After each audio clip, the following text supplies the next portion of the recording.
in the Christmas Islands. Equatorial Guinea has a London.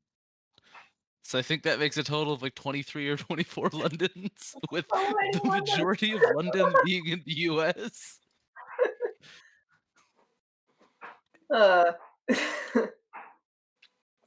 Cool. So Anyway. I'm ready to start if you guys are. Yeah.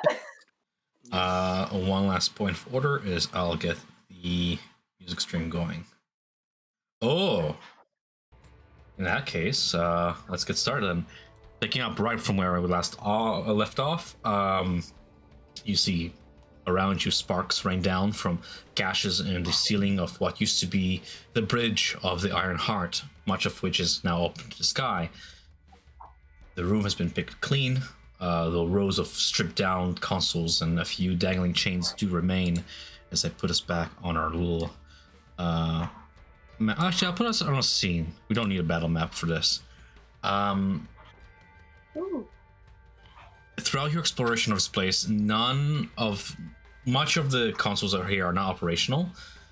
Though maybe if you can salvage through them, you might be able to pick up a few like wires or other metal components, or find anything among this arsenal. As you stand at the edge of the gaping breach in the command deck, the winds of Avernus howling past you, tagging at various loose chains and kicking up soot from the slanted floor beneath your boots. You can see far below, nearly like 450 feet down, the blasted hellscape stretches in all directions. This wasteland of ash, dunes, black rock, rivers of molten iron. Far beyond that haze, you hear the roaring engines, the metallic shrieks, the laughter.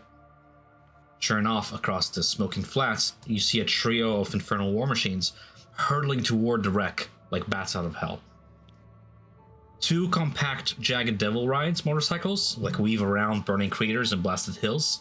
The hunched figures steering them appear to be Kenku, these raven folk. One leans too far, sort of flapping its wings with excitement. The other is hunched behind the wheel like a feathered battering ram. The third vehicle steals your breath. It's a rust-raked tormentor, a huge tank that barrels after them, black smoke sort of pluming from its tailpipes. At the very helm, hovering above the wheel with an outstretched spectral hand, is a flame skull. Its fiery head bobbling erratically with a ride. It wears this rustic brown-looking wizard hat and has a silvery burning beard that flaps in the wind. Clinging to the side of the vehicle, like infernal barnacles, are these 6 or so shrieking madcap gnomes, waving broken blades and gurgling curses as their red caps are waving in the wind, as they argue over what looks to be a couple of them are arguing over a sack of severed fingers or something equally charming. Even from here, you guess what's happening. The wreck of the Iron Heart is a treasure trove of salvage, and Avernus and scavengers never let good scrap go unclaimed. Before long, their vehicles skid to a halt beside your own war machine, parked just outside the wreck, I would imagine. And you watch as the two Kenku, they dismount off their rides and climb into yours, immediately starting to sort of poke around your gear, or whatever you left behind, including the treasure that you brought from the Dragon's Hoard. Meanwhile, you see the flaming skull glides from its seat with this look of disdain, looks at the wreck, barks a few orders at the redcaps and madcaps, who then begin to sort of scuttle into the wreck like feral ants, vanishing into the lower decks in search of loot. They haven't noticed you yet, so with that in mind, what would you like to do? Shit, what? We need to get down there quickly. I didn't think we'd have another fight so soon after the last. I'm not sure if this would be a fight. Hector, isn't that Mad Maggie's crew? Yes, we can relax. Or Rex, Fenner. They share the same sigil, if you look careful. They're the one who gave it to us, and help Lulu return some of her memories. Just Yeah, gonna they take were out they were the quite ad helpful. that- If we go down there, they might back off and be like, "Oh, I remember you guys." Ah, I'm sure Matt might remember Lulu at least. Well, who could forget?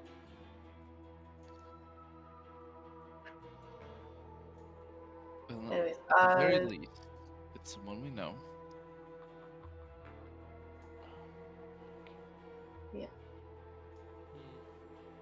I wonder what are they. What's like the biggest treasure in this ship besides the 8 rod we found? Looking about your immediate vicinities, you can see 3 things catching your interest. One is that flamethrower-looking contraption, the heavy flame spewer that Lulu so agilely handled during Lost the combat. line with. Yeah. Other than that, you see these like sheets of metal riveted at the sides, these plates of armor. But you note that the metal is of infernal nature. It's the same infernal iron that the entire ship is made from. But a frosty rime seems to form around the plating, almost like touched by cold. Other than that, you see a curious looking contraption on nearby like artifice table. Surrounded by tools. It looks like something that would spew something. You're not sure if it's flames or another matter. It has 2 sort of side tanks on either side of it, leading with various pipes to a central chamber that seems to await for something to be slotted in, something round with a nozzle on top. So 3 things: the armor plates, the heavy flamethrower, and that last contraption in the immediate room where you guys are. When it's something round, is something small and round, like coin size. No, something much larger. It's about the size of 2 of your hands if you made a fist, like a large vial or something. It looks almost perfectly spherical, with as if you would put the sphere in and then screw it like a light bulb to the very top, where a nozzle would accept whatever medium was sort of contained within this bulb, if that makes sense. Yeah. Okay. Maybe Well, something like, that's round. Yeah, I'm trying to think, but As you look like at the closer moment, at this last contraption, either side of the tank, it's like transparent glass tubes contained on the other side of it, and you can see like wisps of familiar, super dark matter, almost like wisps of smoke swirling within, traces of it used up. There's a lever to the side of this contraption. You're not sure what it does, but it's currently like sort of turned up.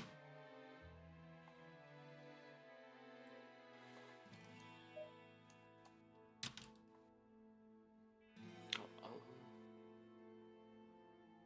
experiment a bit and turn the lever. You hear a hiss as if you just relieve some pressure. The little wisps of smoke on either side of the tube get sucked out like a vacuum into a central dispenser, and out of that nozzle, those wisps dissipate into the air. You see like a 5 cube of 5-foot cube of like pure darkness dissipate into the air and then like linger there for a moment. And where it touches the floor and the surfaces, it rapidly begins to like corrode away. Not like acid, just like as if the very matter itself is dying, and the smoke dissipates very quickly.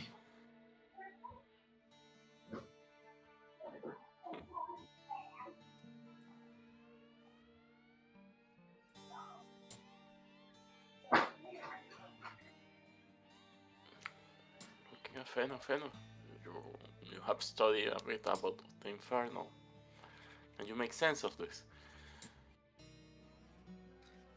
I mean, I can try to see how well I can, and he'll come forward and kind of lean over, just trying This- to read through the various labels. This artifice, I would say probably the most appropriate and pressing check here would be like an Arcana check.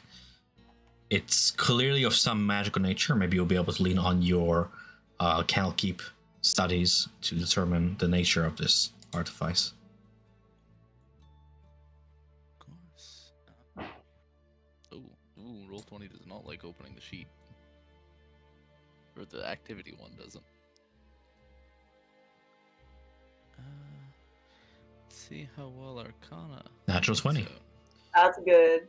For a total Wow. of 28, you quickly, within the course of a minute, triangulate every single function of this infernal device.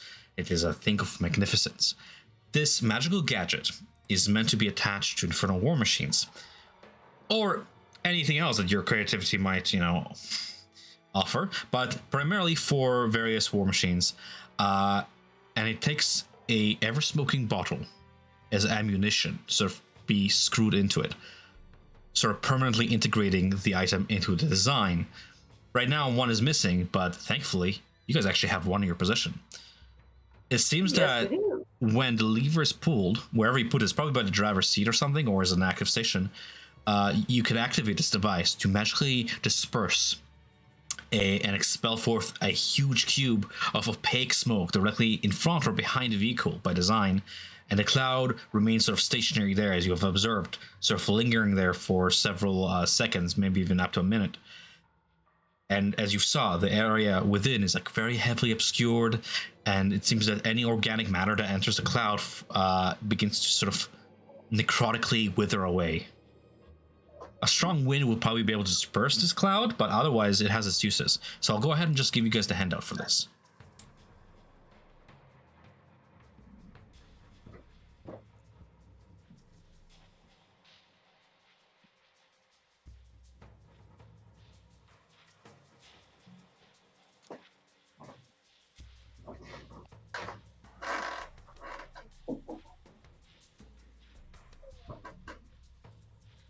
that should be useful.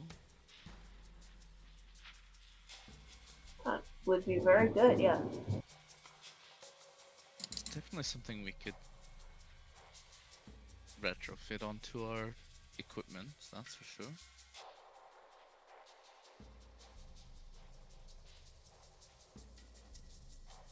Hector, anything I from think you? one of- Just checking if Hector's muted. Oh, damn! I was talking about myself. Yeah. Yeah, like if we can reshape something similar into our rig, it will certainly help. Mad Mag is here. The gnomes might be able to do something.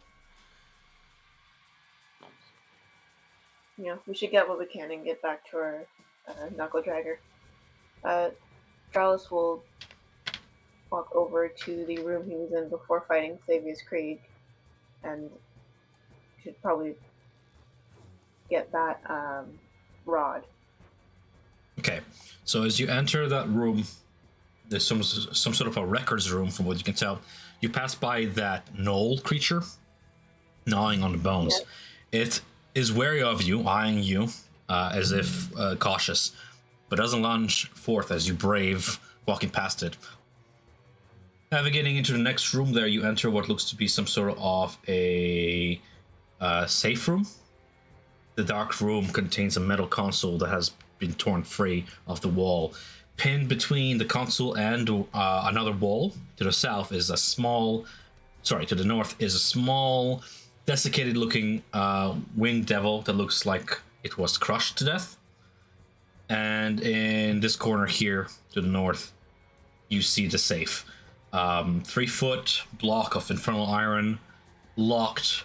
You see it has a clawed feet and a 3-dial mechanism built into its thick doors. Each dial bears, if you read Infernal, a bunch of infernal symbols. I don't read Infernal. Yeah. Hey guys, who reads Infernal? Come help.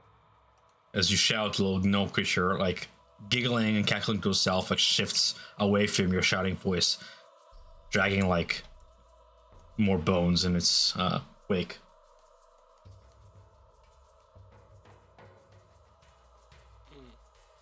I'll get That's not inside. eerie. Mhm. By the way, are you able, Hector, to reach out to them down there? I've seen you use a spell of the like before. Yeah, can you message them and be like, stop? I'll try to cast message into Mad Magic. You point a finger toward a creature within range and whisper message. Target hears. So here's the thing. In order to use this spell, you need line of sight. Because chapter 8. Because general Okay. spellcasting. Will we not see them though? Yeah, well, that's what I'm saying. So the only person you can see now is Chuka and Clonk. If you look off the edge of the ship, you'll be able to see them sort of rummaging through your ship. The others have went into the ship itself, into the fortress. So do you want to message okay. Chuka and Clonk? Yeah, I'll message you and Conk. Mhm. The fortress has demons. Careful. It's Hector and Dralis and Lulu. We took it down. Taking the credit. I'm actually wrong. I apologize. I did not read your slide. You can cast this through solid objects if you are familiar with the target. My bad. Okay, so you messaged them, and I apologize. I missed the message because I was reading spell. My bad. Just let him know that you guys are here. Yes. Okay, noted. You hear a reply, because I think you can reply to this message. Yes.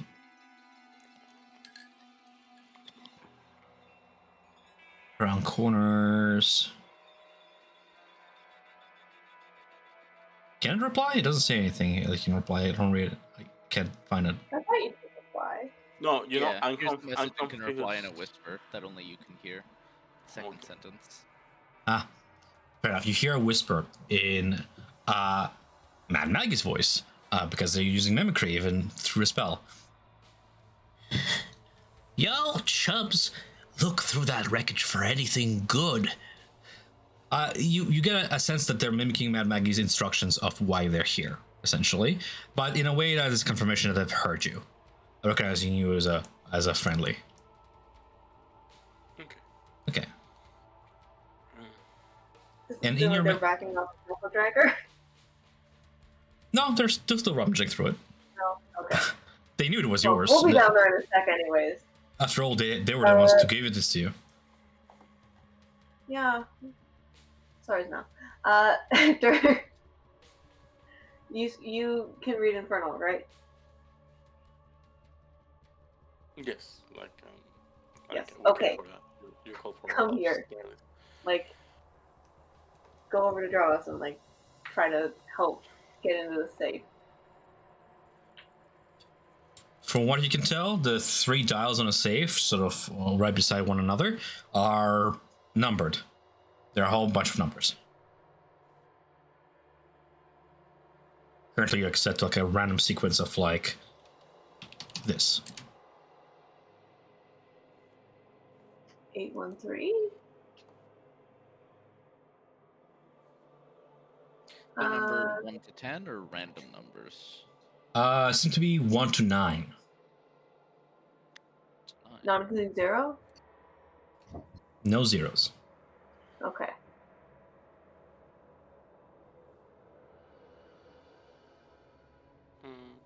So this was Savius Krieg's panic room, it seems, correct?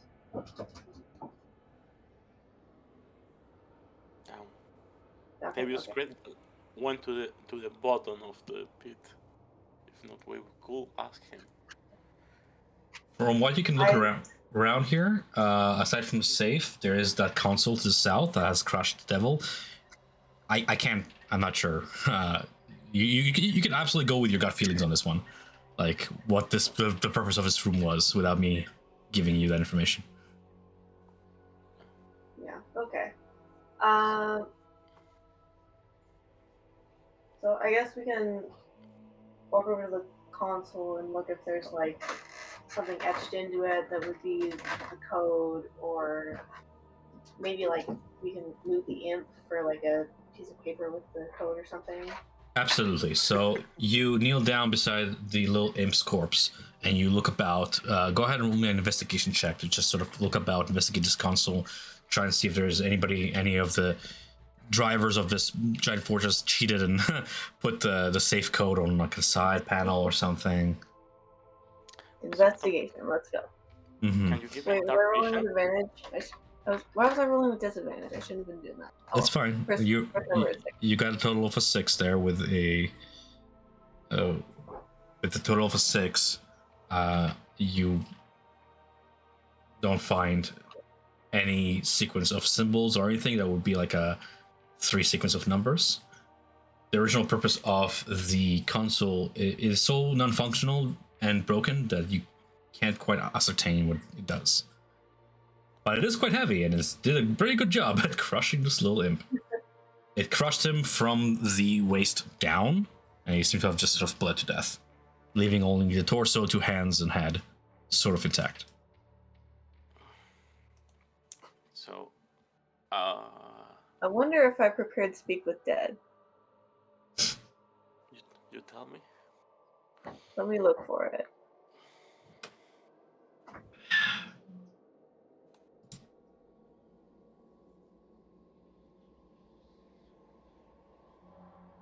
I did not. No worries. Alright. So, I'll grab the head of the imp and put it on top of the safe. You decapitate the body. Okay. Yeah. And you see, like after like I touch like his forehead, like the eyes of the imp go golden as the shield. I hear a voice, or we hear a voice. I can't speak with them. You hear a rattling in hell.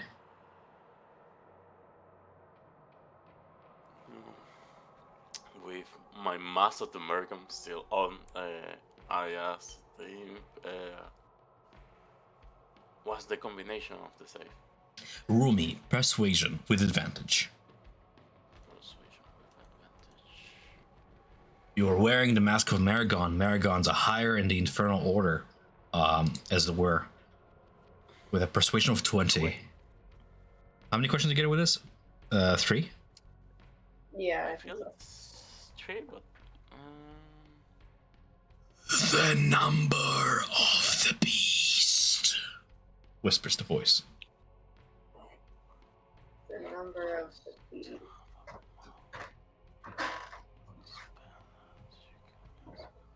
5 questions. Guys, we have 5 questions. But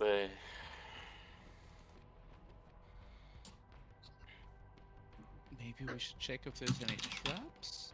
The number of the beast. Oh, maybe. Can I go check out this thing over here to see if it has a collar or something? You go over to Null, and as you approach it, it's a sentient being, and it looks at you up with these wary eyes. A very dull look. You look at its neck, where the fur is. You see scars. You see pussy growths and stuff, but no collar. This thing is not tamed. Okay. I believe I have 3 good berries from a while back when I think he was a druid, died. Can I like offer this Null one of the good berries? The good berries do they last forever? I have no idea. Let me look it up for 2 seconds. I think they last 24 hours. yeah, 24 hours. Yeah, I believe. Oh, then that's not happening. Yeah, you look throughout your bag for where you stored those berries, and you just find like arcane residue where they once were. Yeah. Do you have something else then?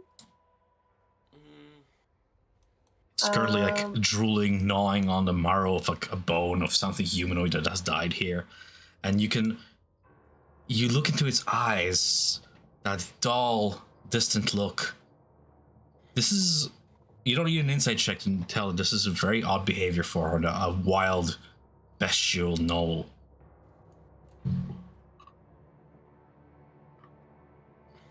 Um.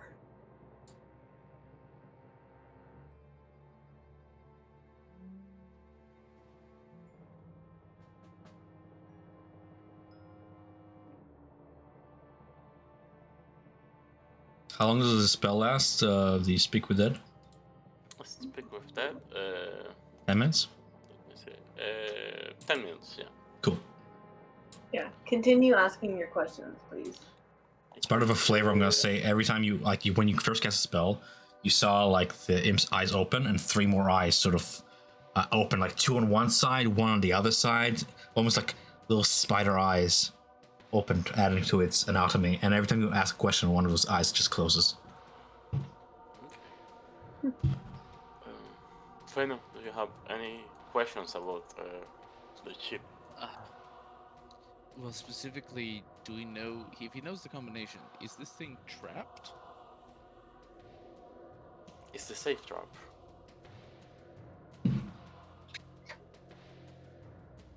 You get a negative answer. No. And I'll, knowing that it's not trap, the number of the beast. Yeah, why not? I'll grab. I'll ask one more. What beast are you talking about? The Horned Devils. Ah.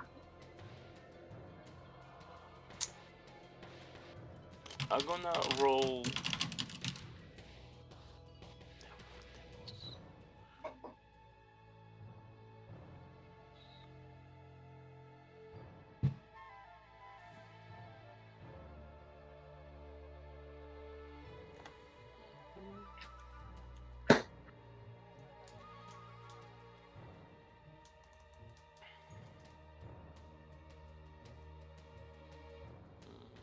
Have we seen any horned devils, guys?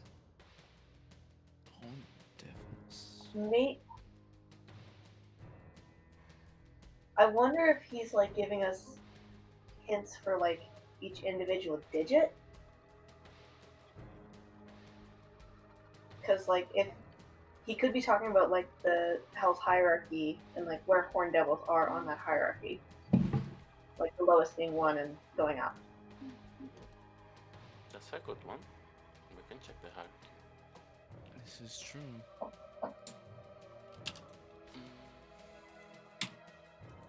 Possible. But do we remember what the specific order is?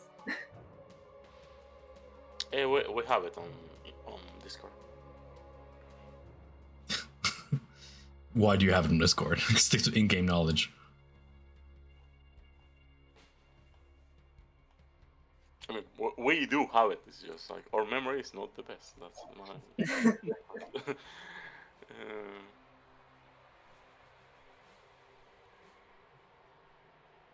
Arcana history to both work in this regard if you want to find if you want a reminder. Yeah, I'll try a history to see if there's any historically considered ones. Cool. The C here is like 10, just to see if you absolutely. A nerd of the cannot keep nose of the infernal hierarchy. At the very top are the archdevils, you know, the dukes, the duchesses, Zerial and the like, the archdukes, the archduchesses. Below them are their top generals, the pit fiends, and below those, the ice devils. Araignes are infernal angels that serve the pit fiends and ice devils, and the horde devils are almost equal in power to the Araignes, making horn devils 8th from the bottom, 1, 2, 3, 4, 5, 5th from the 6th from the top. If you're looking for from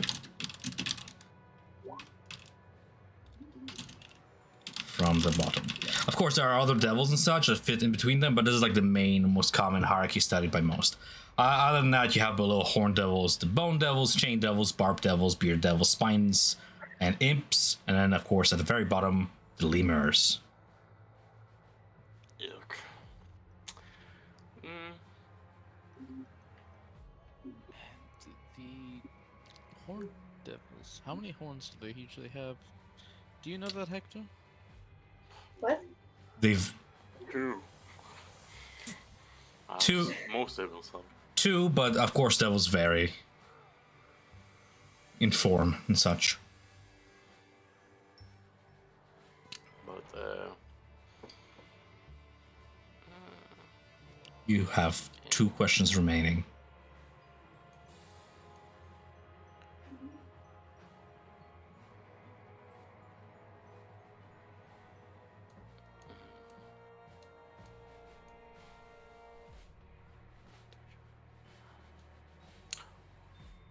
you know that. Talk to me, guys. What do you guys think? I'll roll with the first clue, and I'll put I start rolling the numbers from 8, 2 down to 6, from 1, 5 up to 6, and 3 up to 6. So What's the six, final six, sequence? What, like, 6. you put the number 666 into the safe. Go on.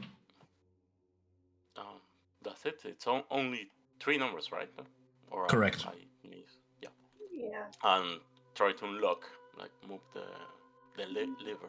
With a creak, the door of the safe swings open. Yay! We did it. Y'all need to listen to Metallica some more.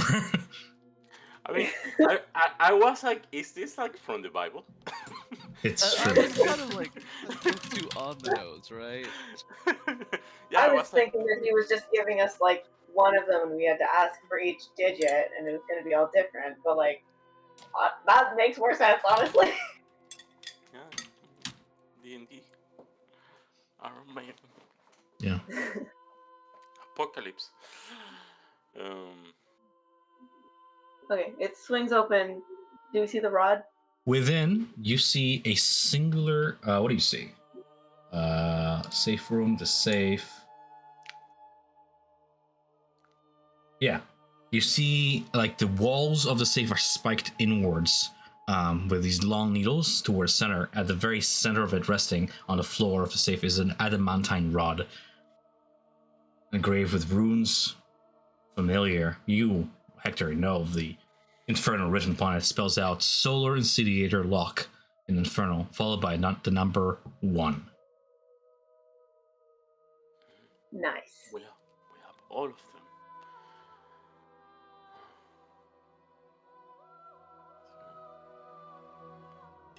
They can open the. Alright. We're sure that this isn't trapped, because otherwise I'm just going to grab it. They say it's not. And it always tells the truth, Joel.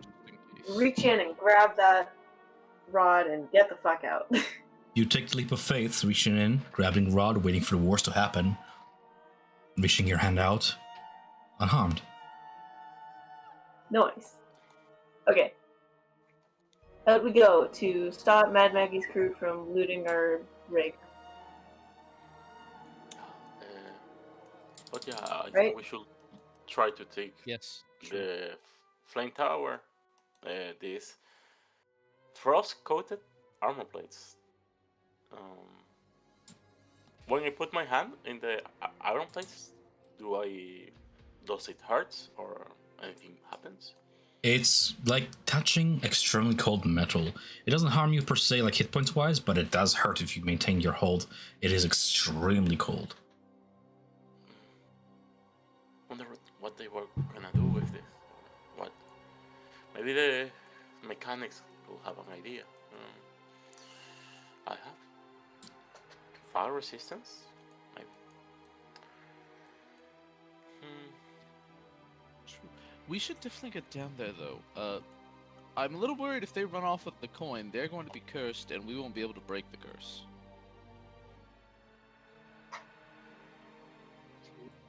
Well, that's their problem for looting our stuff. Well, yes, but then we'll be stuck with it, because it all has to be together, I believe. Oh, okay.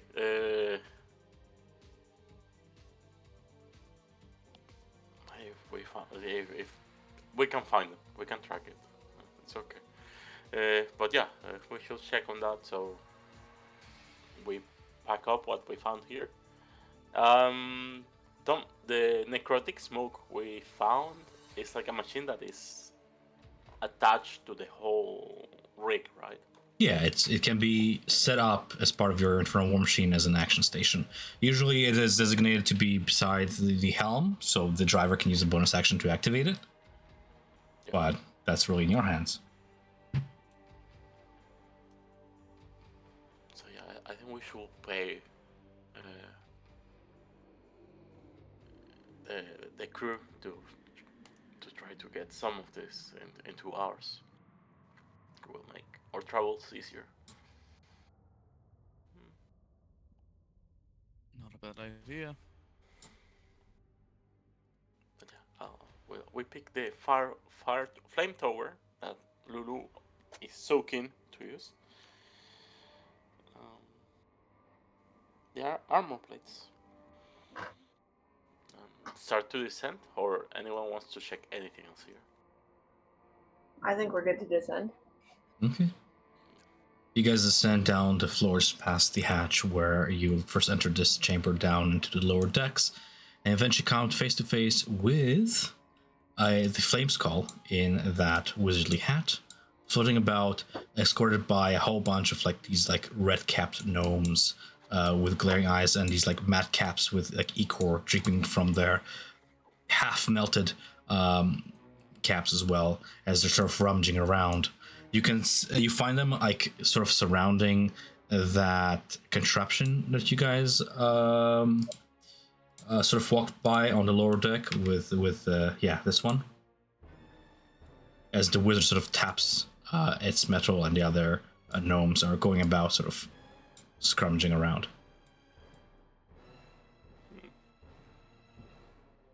Oh, so we come face to face once more, says Barnabas. What a delightful coincidence.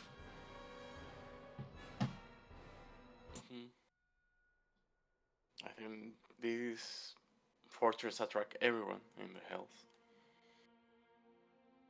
Quite a few good finds so far. I have managed to retrieve a few arcane focusi that have managed to survive the crash. Have you found anything good? Oh, that contraption looks hefty. I'll give you a hand, but I only have the one. We found a smoke screen we want to install in our rig. Do you think your mechanics can do that for us? I'm sure Shuka and Clonk will be more than glad to give you a hand with that, old boy. What you do then? They're not the type to take things from our rig, right? I can't speak for the mannerisms, but we are friends, and that would be a dire thing to do to a friend.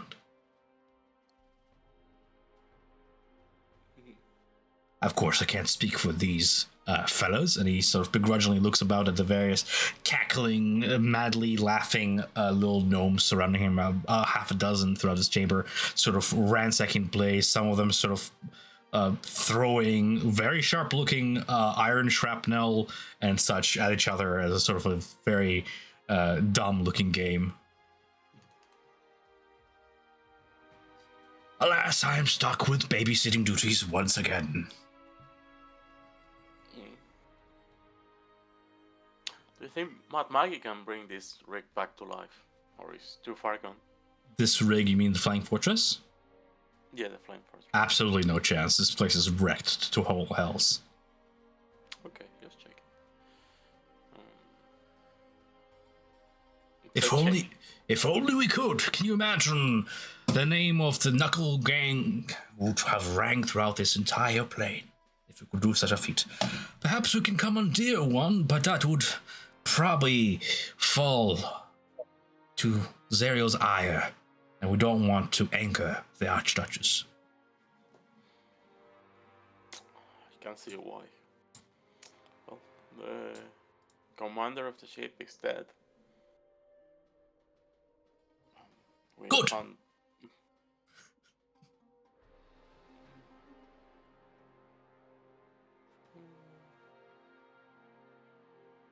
Let me know if you find anything of note with the engine here. I presume this is connected to some sort of infernal engine deeper down. This indeed acutely says so. Well spotted. This, old boy, is the lifeline of the ship. A soul siphon. Yeah. Where does it get its souls? He explains that like most flying fortresses, whenever they dock at the shores of River Styx, they often mount these huge contraptions, a Stygian dock they're called, where the bottom part of a ship dips like a needle point into the River Styx and siphons souls from the River Styx itself. It's quite a sight to behold. That trick.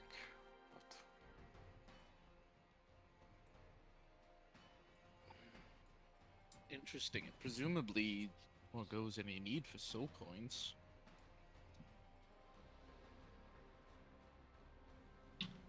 A mere soul coin would not fuel this entire ship. This place is huge. Like, imagine every time it docks by River Styx, it does this. Wow. my parents. Maybe a dozen soul coins to get it to turn over the engine just once. 1 second. I don't think anything can resurrect this old hole anymore. Now it's just scrap for us scavengers to look through. I suppose you, better be off then before others come. We don't mean to stick around much longer ourselves. Surely this place will attract others, and I'll rather not tussle with the other warlords. Certainly. Also, do be careful when you're traveling about. On the way here, we did spot a few dragons flying about. Odd that. They're way too far away from their hunting grounds. Odd. Yeah. Any news about Arkham? What do you mean? Arkan was not even on the radar of these guys when you guys met them. Oh, well, that's what. Yeah, Archon Yes, was way like, after you guys. yeah, like you say that dragons seems to be out of their usual paths. Barnabas doesn't seem to be aware of any progress to do with the cult of Tiamat or anything. The Knucklebone gang concerns themselves with the cults of Zerial and scavenging about. They try to distance themselves away from such infernal forces that it cannot have no chance with contending with. Usually when a dragon shows about, I tend to hide away our infernal engines with the cloaking devices and stay still till it flies off, he explains.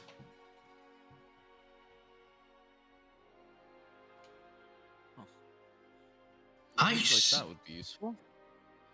It comes to use. I say, is that Canian armor plating I see you carrying? Rare. Good stuff. Yes, we're trying to think on ways on using it. Well, I don't suppose you would share with a few friends. We could use some ourselves. Supposed to pay off a favor for a vehicle rent? Feel not obliged, just a suggestion. After all, this rare stuff, this is infernal iron mined straight from Kenya, the coldest layer of the 9 hells. Really, truly rare stuff. We are friends after all, and I'll rather keep that. We can share some of it. Again, Chukan Kong can help you guys implement any and all such upgrades if you so wish.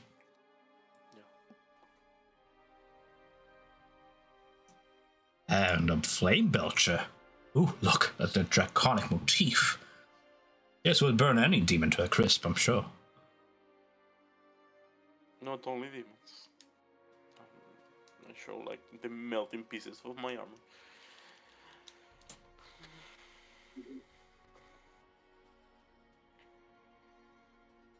Is there anything else you guys wish to do in this encounter with old friends? As the various red caps and mad caps scavenge around.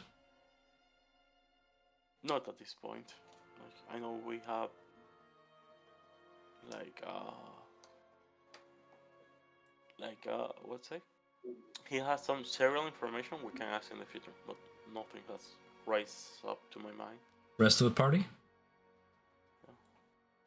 I think Jaws is good. He's pretty one-track minded on our knuckle dragger being looted right now. Yeah.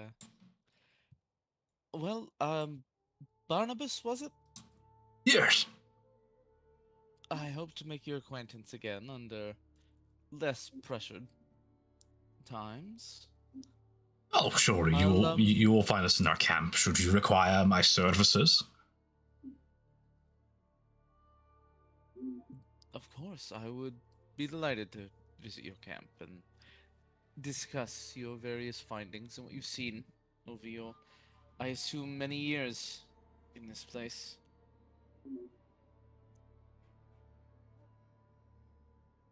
Okay. Barnabas goes to reply something at that, but his attention is turned elsewhere real quick by the Redcaps managing to find one of those slack things and just trying to like straddle on top of it and try to like ride it like all wild, like yeah, in the background. So he has to like continue babysitting them. I shall look forward to it, old boy. Best of luck. Come now, get off that.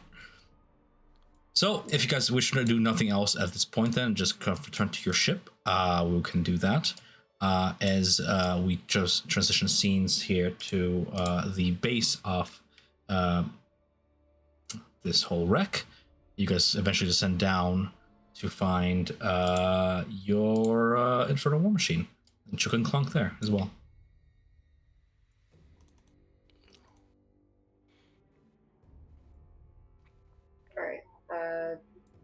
Jaws will like wave at them and yell, "Hey, stop! We're right here!"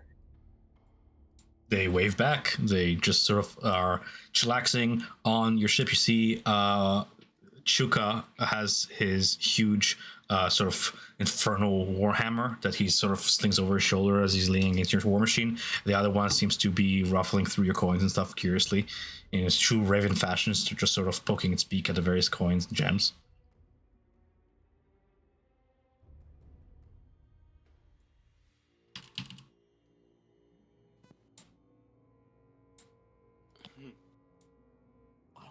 I wouldn't touch that if I were you guys. We just got here from Vista Lancer, and he definitely put a curse on those coins. So, You just see like a feathered hand like let go on the coins as it clinks down. yeah. I wouldn't do that if I were you. We can't break the curse, and anyone who has them will be under the curse. He just like wipes his hands like off his like clothes as if he just touched something very dirty. I think we'll need to hurry on that. It's really like whoever touched it is cursed. Yeah. I'm fucked, says the raven. Aren't we all in here? But maybe if you help us with more with our rig, we can free that curse of you and us, and you can enjoy some shining too.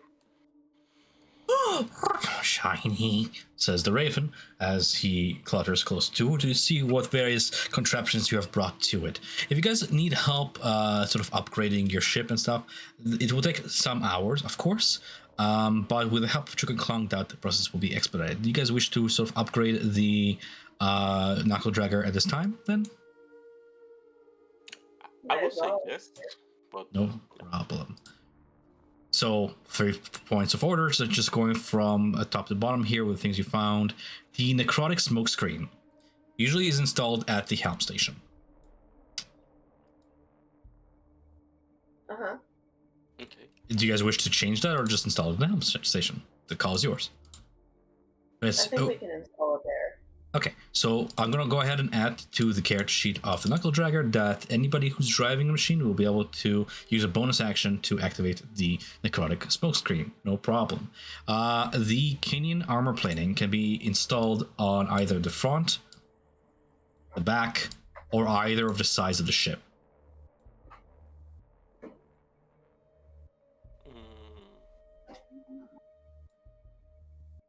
It will increase the armor class of the Infernal War Machine in that section, and also granted immunity to cold damage.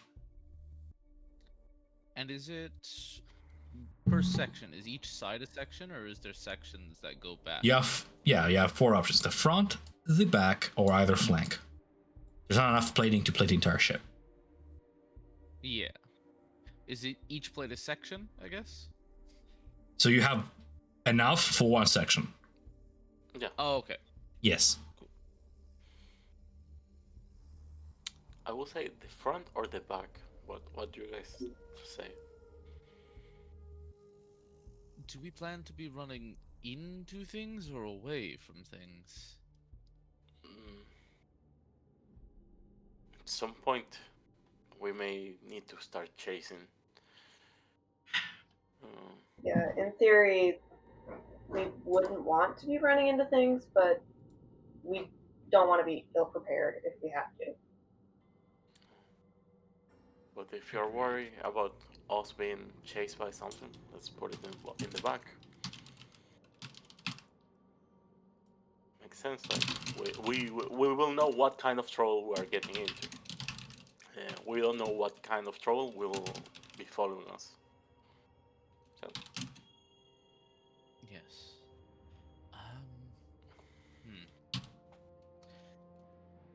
Additionally, I want to experiment with something, I think. Well, this is made for devils. It would be good to have a more dual purpose to it. He's looking at the Flame Belcher, I think it was called? Yes. Yeah, Heavy Flame Belcher. Fen is gonna see if he could modify it using the Fundamentum from the dragon to convert it from flames to lightning. Okay. You have a piece of glandy, meaty organ that you have medically harvested. It's been several hours since you've harvested it, and now begun to sort of almost smell a little bit as if rotting. What do you wish to do with it? I think he's hoping to, through some form of arcane work, if possible, just draw out the power into whatever the reservoir that the flames come from is. So the reservoir, the fuel tank, if you were, you can open it. You can see it contains some sort of a black, opaque fluid, almost like oil, but completely dark, and seems to writhe as if for itself. And as you stare at it, every now and then you see almost like eyes, green, open up to stare at you and then close back up, and they seem to be forming in and out of this fluid as it writhes.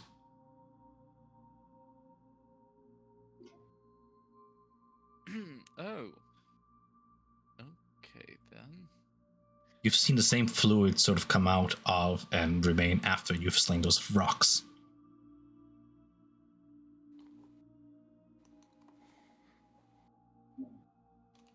Is it Icar or is it something else? It seems to be Icar. Okay. That's good to know. Now we know what they harvested. Seems like it's not a simple arcane fuel source. It is a more not mundane, but mechanically mundane by comparison, I guess. Extraplanar fluid, but sure. So you have the he's pendulum in one hand, the hatch of this reservoir in the other. Yeah, there is a contemplativeness. Do we know how the pendulum works? Like, could we double it up with the flamethrower? Like, is there a way for us to activate it? You can certainly try. I'm waiting for you guys to tell me what you guys are doing. In my head, it's Fenrir holding a organic organ of a dragon in one hand. He said he wanted to check the reservoir. He opened it. That's what he found. What next?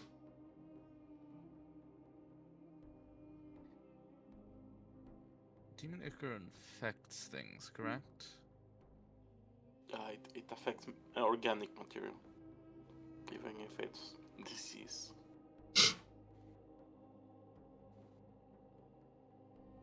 Yeah. Are you Maybe it's a thinking of bad idea. putting the pendulum in it? In the Ichor?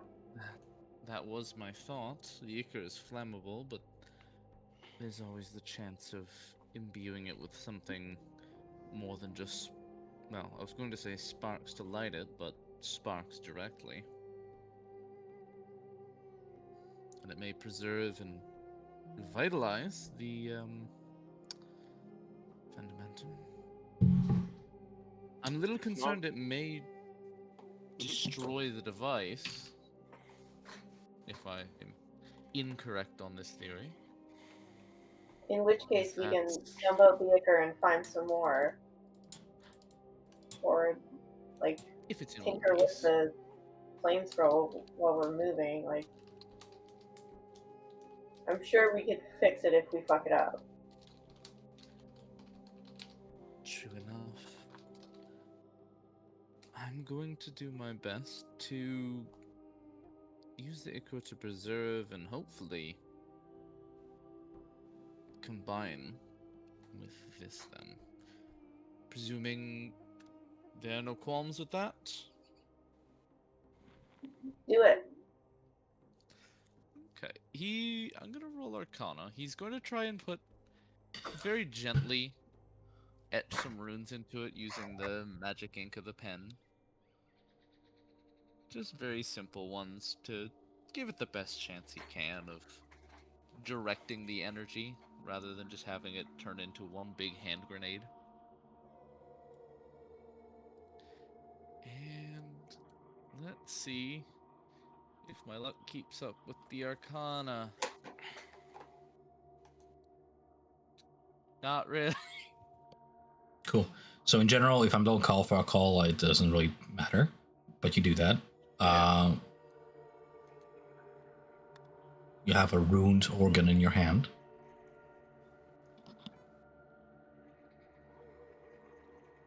Yeah, he's putting it with the Ichor as he does that.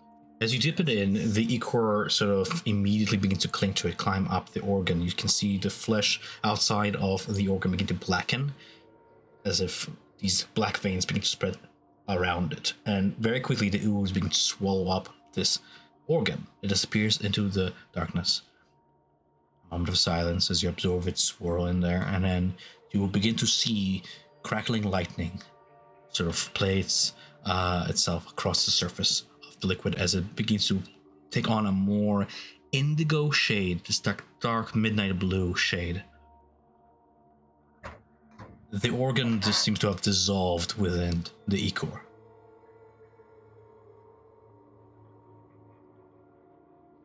Oof. Okay. Who wants to test this out? Because I'm going to cast Death Ward on them before they do. I think I still have my ward from earlier with Hector. Or was it you or Hector that cast it on me? I think Hector cast it on you and I cast it on Hector.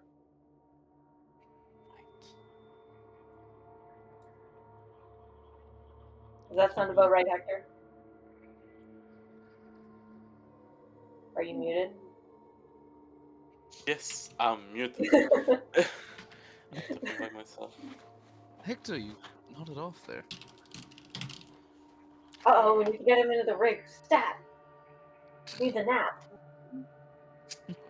Okay. If what you wanna experiment, give me that. I'll Might as give it well. a shot. Yeah, just ask Lulu. Tom, I'll take Lulu? the fire blast and just spread it across like an area where there is no people at this. Okay. As you mount on the setup machine, after it's been artificed to your Infernal War Machine, you shoot it off, and you see a large plume of like 60-foot line, 5 feet wide, of this bluish flame shoot out, crackling lightning at the edges, and it seems to have turned the very ground to glass with the sheer impact of it. Awesome. All right, we're keeping that because it seems to be working and it's cool as hell. So, while Chuck, like the Kenkus are working on the knuckle dragger, and we're getting a breath during these times. Look at Dralis. Yeah. Do you really think we can win here in the Hells? We can surpass every challenge. If I know you are here too, just letting you know. I think together we can. I Because believe we could. if we're alone, then no way in hell. But I think if we like hold each other accountable, then we can absolutely win all the challenges, as you said. It's true, we're a team and we have go against great odds, but we're fighting pretty much gods and an army of devils. We need more power. Like that dragon almost blasted, tear us apart. And now we have 4 more behind us and an army of undead and dragons. And we'll face that too. Yes, but we need more Tralis. Gargot has helped us this way, and he can help us more. He can make us achieve what we came here to do, and more. It's not only freeing the city. Like there is a way of freeing the souls of everyone here.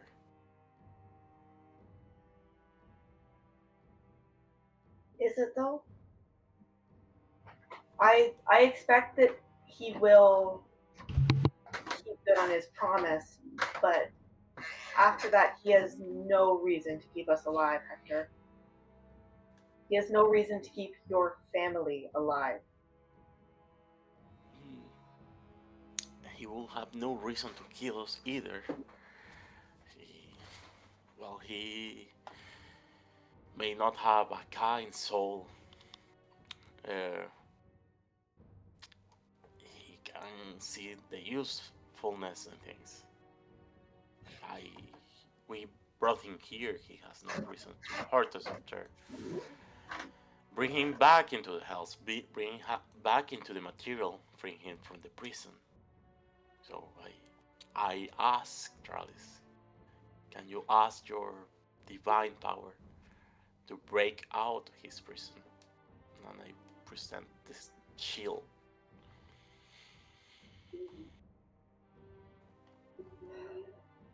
He kind of gets silent and just like thinks about it with like a horrified look on his face.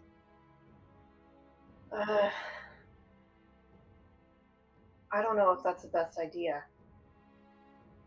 I mean, look at what's already happened to you down here. I don't think he'll make it better. What I'm sure, without him, I will have perished. Definitely this day. So, at this point, I don't care what happened to me. You just say like, what's the price of one soul against 30,000?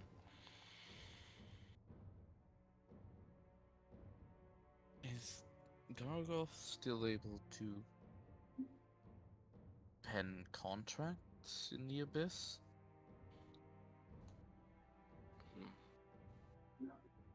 We can in their current state?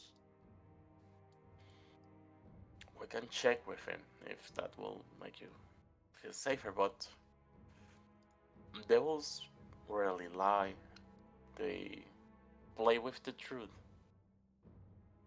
They want to see corruption by your own will.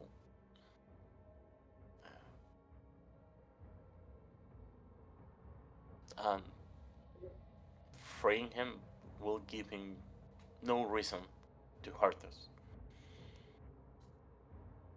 More if we are gonna, if there are things for him to gain besides being free.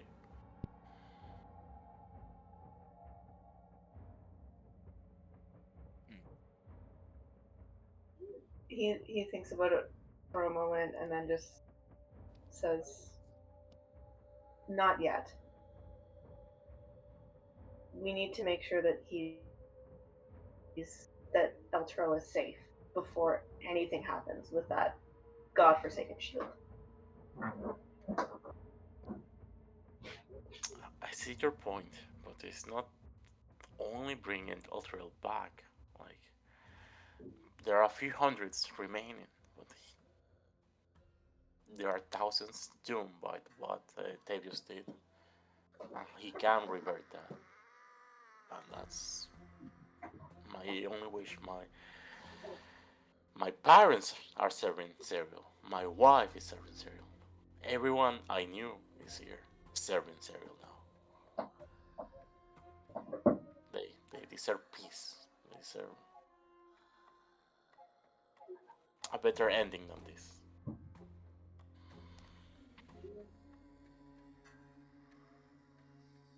If you want. Mm-hmm.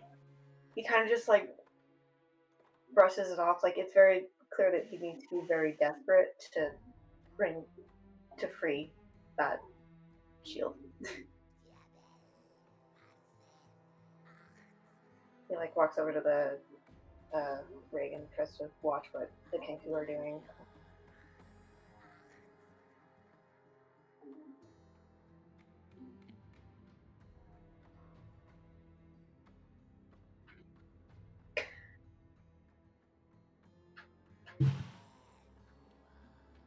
You feel that same dreadful presence from within the shield boil with anger. An anger that perhaps Hector shares. After all, the souls of Elturel teeter on the edge, balanced by the sheer promise of what Gargath offers. And a voice, ever present, always aware, always listening, for it is a sentient thing, boils from within the shield. You see, your friends will not help you. You only have me remaining. Soon, if you refuse to aid me, you will have no one left.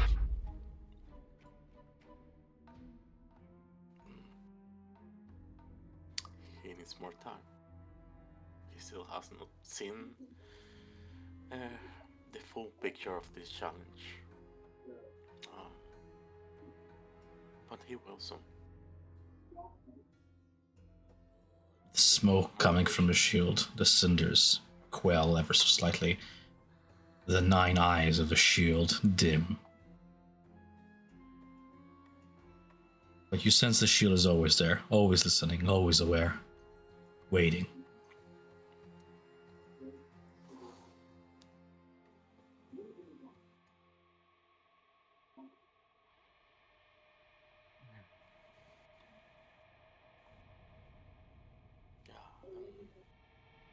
Spend the rest of the time just waiting for the repairs to be done. No problem. If you want to move along, eventually the Kenkus help fit your ship with the necrotic smokescreen, the heavy flame belcher now with the balloon flame crackling with lightning. The Canyon plate armor is mounted to the front. I have adjusted the sheet to reflect these changes, and you guys are good to go. Only one thing remaining here, as you guys prepare to leave off to whatever the destination lies next. The engineers point out to you that your infernal engine hungers. For this, you have maybe like 2 hours worth of fuel remaining before the soul within the engine is completely spent and destroyed. Do we have more soul points? I think we do. Yeah, we have. Okay. Can the soul coins be retrieved when they're in the engine without breaking the engine apart? I will have to confirm that by looking it up. It would be under the information I provide you guys for Infernal War Machines and fueling them. Okay. But I'm not gonna disarm the engine. I'll reply to the Kenku. So we have more to move this next few days. Where to next? I think Dralis would like to find the place from his vision. Looking for a out of place cherry blossom tree with a fox banner on it and a corresponding building. From what you can recall from the vision granted you by your goddess when you were investigating the upstairs, the place you're looking for seemed to have been in the outskirts of the Wandering Emporium. Oh. Well, to the Wandering Emporium then, and then wandering until we find it. Cool. Who is at the helm, driving this thing, helping navigate and such? Probably Dralis. Okay. Get Jaws to roll me a survival check with disadvantage, please. Disadvantage survival check. Got it. Yes. You no longer have the guidance of the Shield of the Hidden Lord. And without the guidance of some creature native to the Infernal Plains, you'll have to rely on your own skills in a foreign landscape, trying to navigate around, rolling a 17. Excellent. In terms of, just to answer a question before we move on as you guys navigate throughout the Infernal Plains of Avernus, soul fuel. So the engine at the heart of every Infernal War Machine has a furnace called that is fueled by these soul coins. Among the vehicle's helm controls is that narrow slot into which you can insert the soul coins and feed the engine. Soul coins placed in this slot tumble into the furnace, which is and then the Infernal War Machine's furnace consumes the soul coin instantly, expending all the soul coins and remaining charges at once and destroying the coin in the process. The soul trapped in the coin becomes trapped in the Infernal Furnace, powering the Infernal War Machine for a duration determined by how many charges you spent. If it's still trapped in the furnace when the duration ends, the soul is destroyed. Not even Divine Intervention can restore a soul destroyed in this matter. So the soul in the engine is roaring with pain as you guys are destroying it actively, but the coin is destroyed.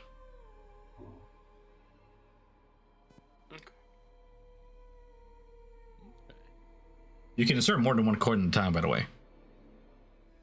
Furnace can hold any number of souls. Yeah. I don't think we've spent any of the charges, so we should have the full amount of hours. Just one.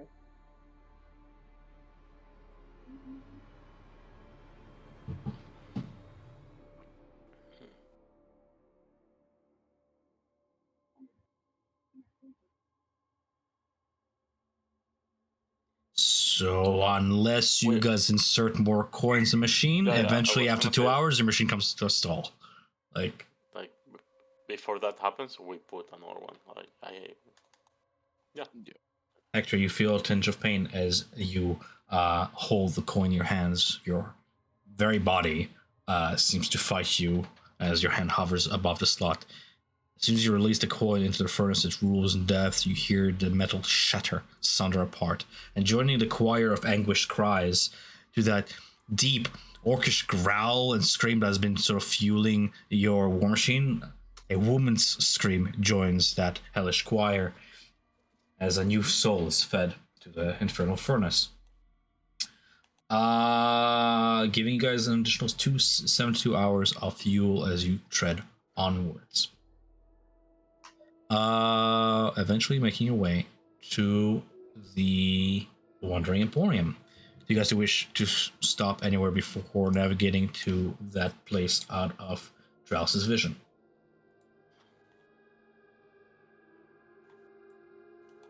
I'll take. I will say just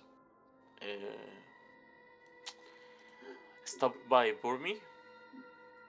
Tell her the news about Beast Lancer. So that's what you want to do, Hector? Yes. Okay, so as you guys navigate through the infernal plains, and they rumble beneath the wheels, you see the horizon gives way to the rising sprawl of light and noise. Mahadi's wandering emporium spreads before you. Tents and caravans, fires burning in braziers, the colored silks fluttering between iron poles.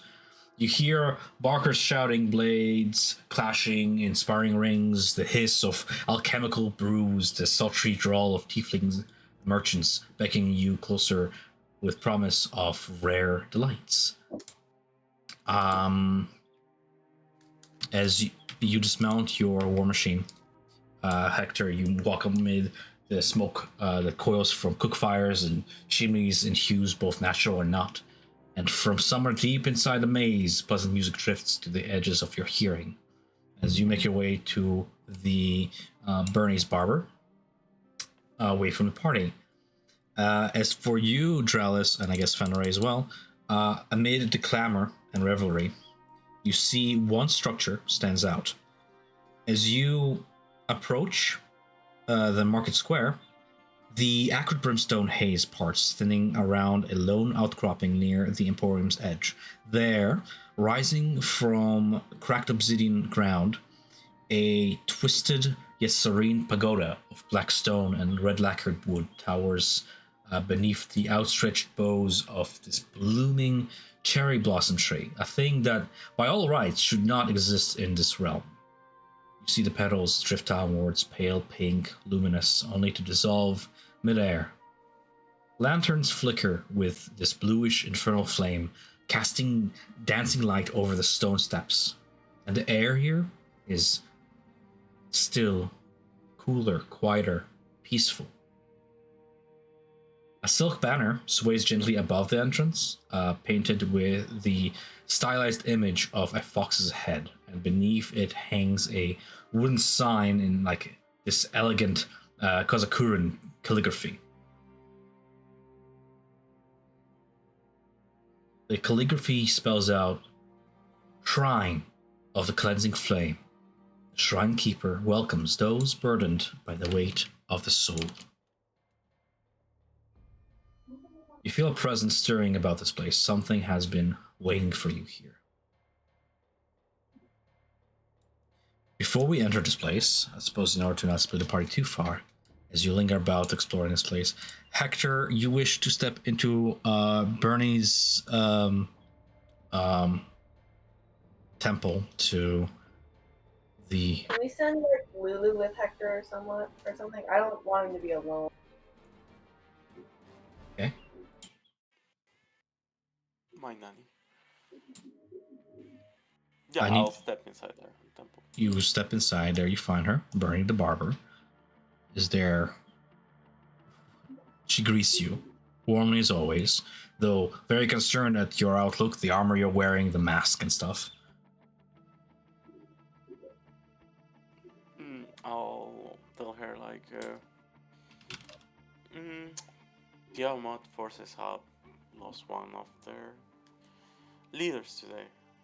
His Lancer is no more. And I'll show her like one of the fangs that we took from him. As expected, she's very much pleased with what has transpired here.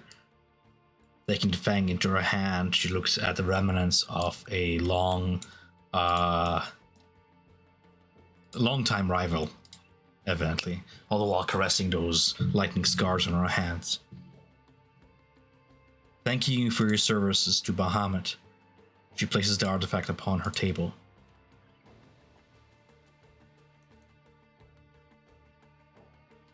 Is there something you wish to achieve here? Just reinforce the alliance for the future. Like we put a target in our back with Arkahem and its army. more. We will resolve it in the future. Just if you can serve us with anything in the future, keep us in mind. She would inform you that the cult of Bahamut owes you much, and should you wish to call upon a favor, indeed it shall be returned in kind. Simply name it. With time.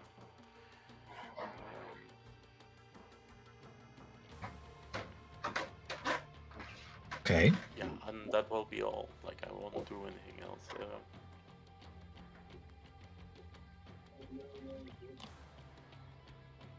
Okay. Rejoining the party then?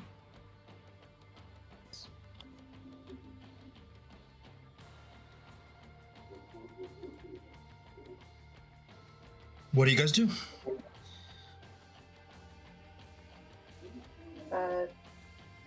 He'll look around and say, well, this is the place, and then start heading in and hope that everyone else follows. Yeah, As Matt is you- following. He's definitely interested in all of this. As you pass through the threshold of the pagoda's doors, the world shifts. Wizard, you, among everybody here, would probably be the most familiar with the sensation as you feel yourself step into a demiplane. This here is a Temple of the Gods spell, very powerful magic, allowing you to step into the scene beyond. The roar of the Imperium fades behind you, replaced by a silence so complete it seems sacred.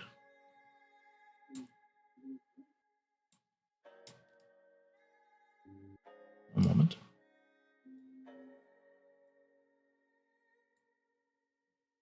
You step into a space that could not possibly fit within the structure you saw outside.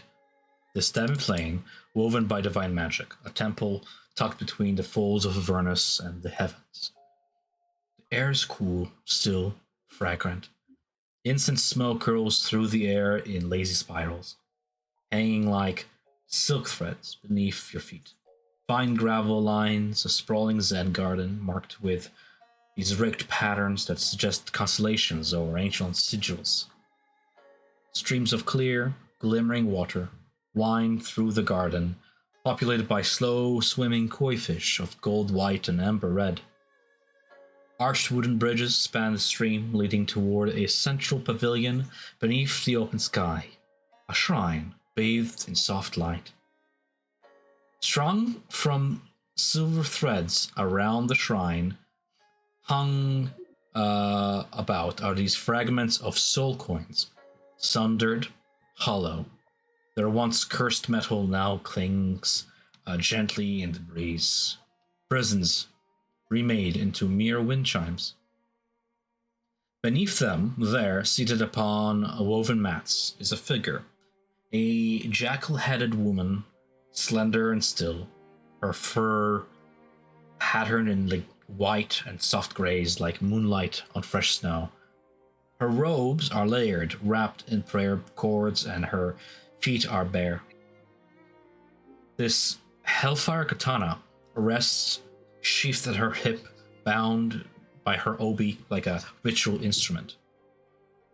She exhales softly from this long lacquered kisuru pipe, the smoke joining the incense in fragrant harmony as her fox orange eyes open slowly, glowing with this tranquil intensity.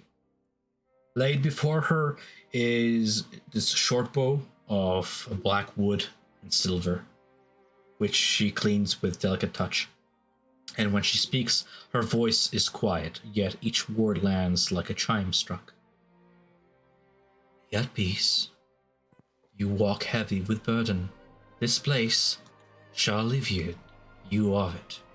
As she rises with grace, that of a monk, bowing her head slightly. I am Oni, Shrine Keeper. Here, I offer artifacts in exchange for the currency born of torment. She gestures lightly toward neatly arranged baubles, sealed chests, hanging scrolls within shrines, each pulsing faintly with subtle arcing glow. Soul coins. That is the toll. Or rather, the soul within.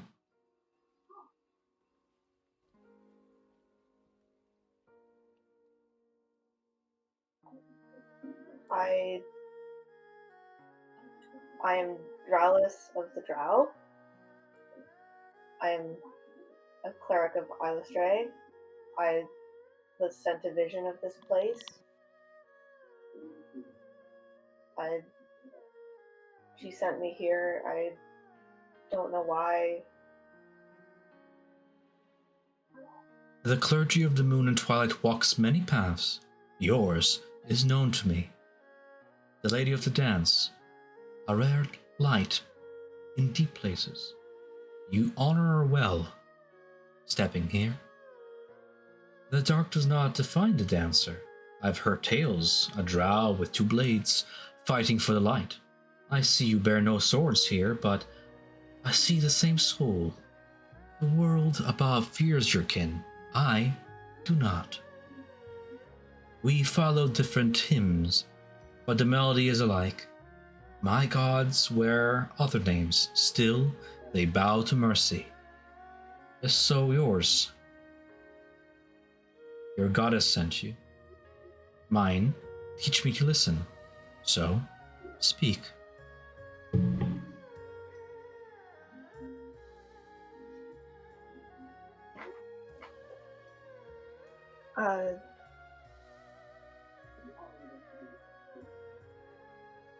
I'd say you'd be one of the one in a million that is not terrified of the drow. I mean, everyone knows the reputation that we've carved over, but it's good to know that I'm not the only one. What's that short bow in front of you? This one is called Hakume. The shrine keeper's claws rest lightly on the smooth lacquered wood of the short bow. Claim it. I shall demand a price in return. Your platinum pieces will help me on my pilgrimage to spare and free souls throughout the plains, for every soul, even that of a drow, deserves mercy and a chance at rebirth. I would ask for 400 platinum pieces, and 4 soul coins. She gestures toward the black katana at her hip. So that with this blade, I shall sunder them, free the spirit that lingers inside. Wicked or kind, all souls deserve the mercy of rebirth. The torment of the coin, it is stasis, a soul merely awaiting to be destroyed forever. This is cruelty made currency. Released, they are free to seek peace, and so I work to return them to the cycle and let the weave of fate judge them anew.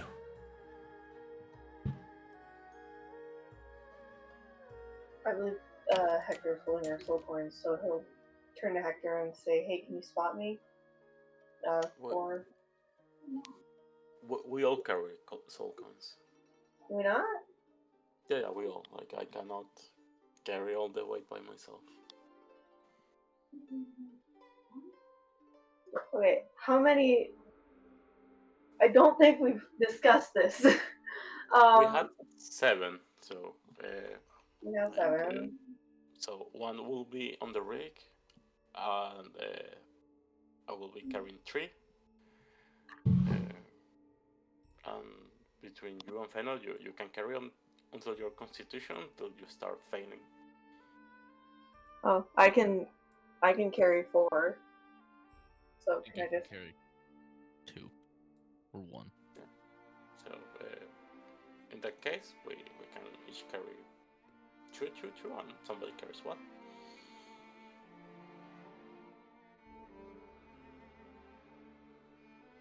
Sorry, 2, and 1 carry an additional 1.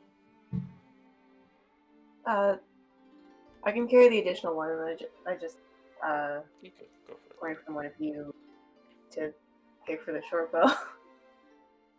Yeah, go for it. Wait, if I understand we're giving over the coins, but shouldn't we unhex them first? Soul coins, not gold coins. Oh, Soul. I thought there was platinum as well. Sorry. Yeah, I think it's Oh, platinum. and 4 coins. Okay. To clarify, soul coins are more precious than platinum, for they contain a soul. The mission of Oni, this Arcanoloth before you, seems to be freeing the souls within, and she would gladly accept soul coins in exchange. Each soul coin you give her is worth 100 gold coins. It won't reduce the price Okay. by much, but it is exchangeable.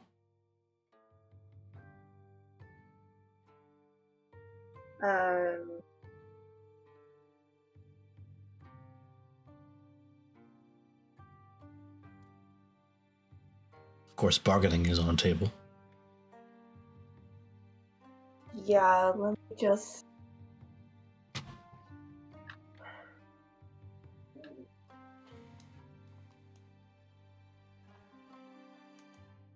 She would also accept any and all such magical items that you may carry upon you.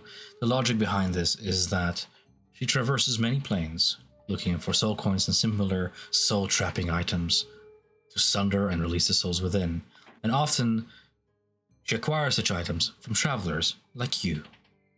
And what do adventurers crave the most? Magical items.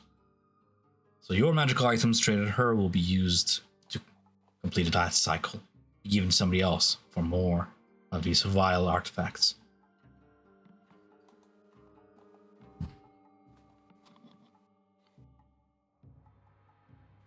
Feel free to change what you want.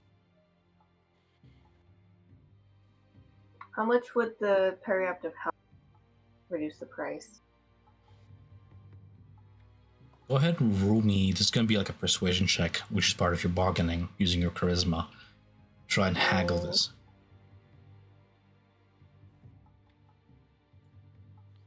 Persuasion right there. 12. 12. Let me check something real quick, okay? 2 seconds.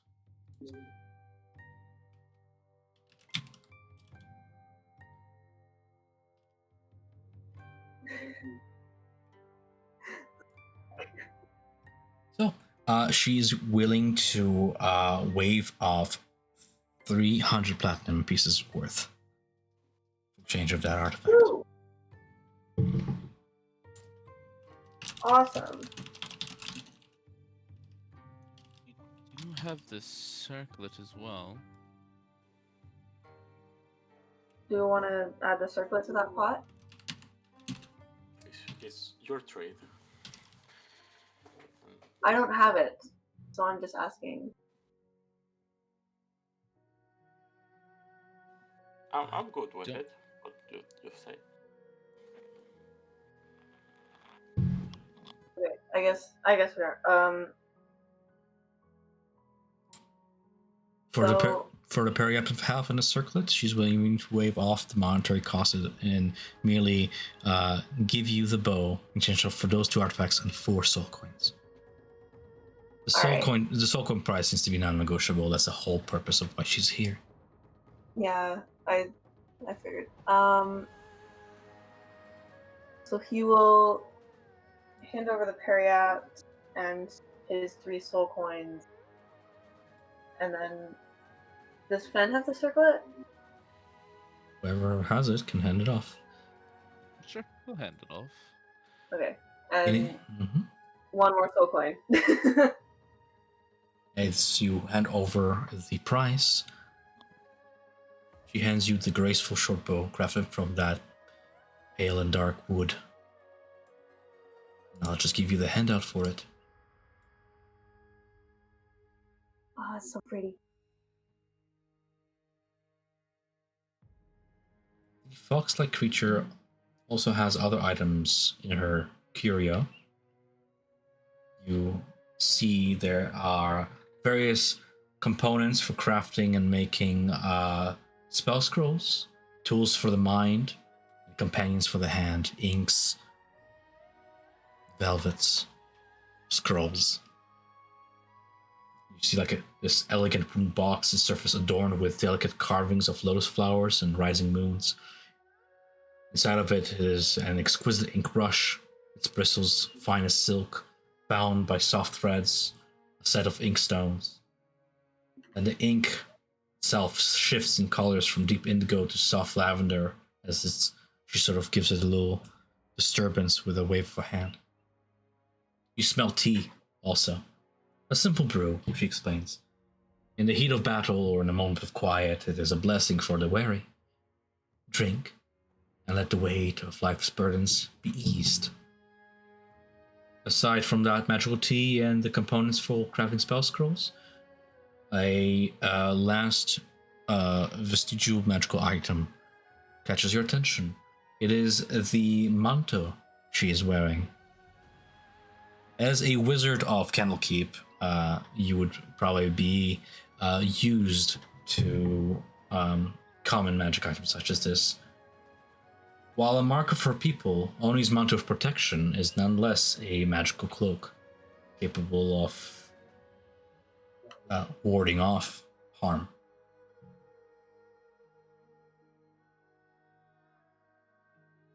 An impressive collection. I believe until things are purged, we are a little tapped then. Will we find you here again? There is no telling what the threads of fate hold for anyone. I shall remain here for a time.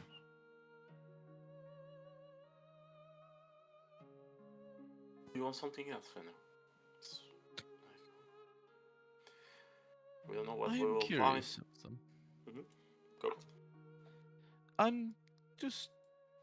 The inks seem interesting, but for the time being, I think our matters are most pressed with purging the affliction upon our fortunes.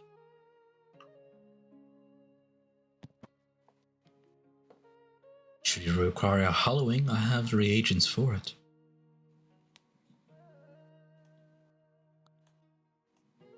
Well,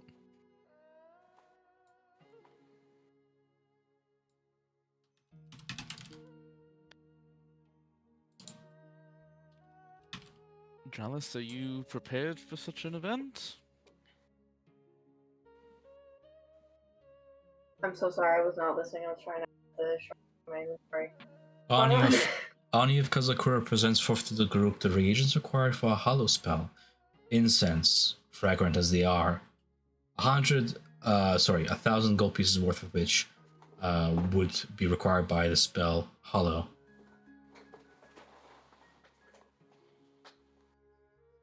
I have 302 gold pieces. I am putting that on the table to get those ingredients. Absolutely. Yeah, I bought the money. How much do we have altogether? Hello, we are cursed after all. We have 4,400 gold, 218 platinum. So we have more than enough. The thing is, it's coarse gold. Without using the cursed gold, how much do we have? 68. So, being logic, if she gave us the 1,000 incense after we hollow, we have how to pay it without her being coarse at the process.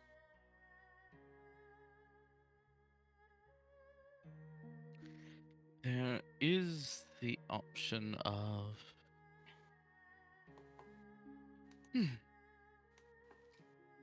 There is the potion.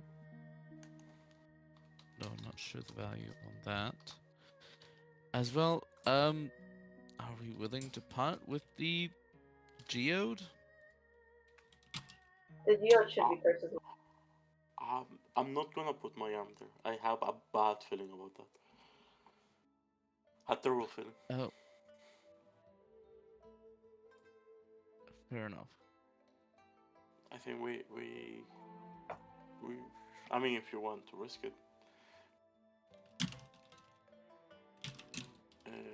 But I think we should try to get rid of the bag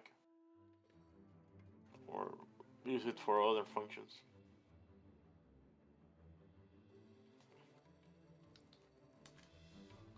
You want to try to add the bag of devouring to payment?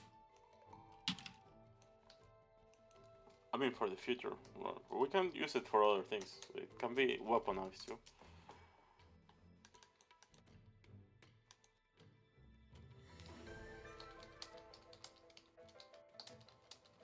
Out of curiosity,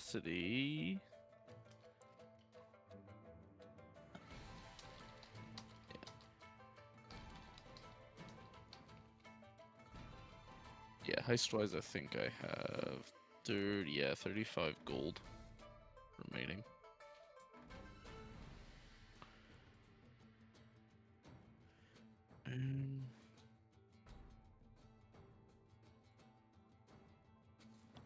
But I think we're gonna do the hollow, right? Like that part. Yes, we Right, just need okay. to get the money for the hollow. So. Can we? Okay, can we like offer like a debt because we can't pay this without the cursed dragon gold, and we need this because of the cursed dragon gold. So if we take this, do the hallow spell, and then come back and pay for it, like, can we do that? No, but you can buy the ingredients you need, remove the curse from yourselves, and then you don't need to concern yourself with anything else.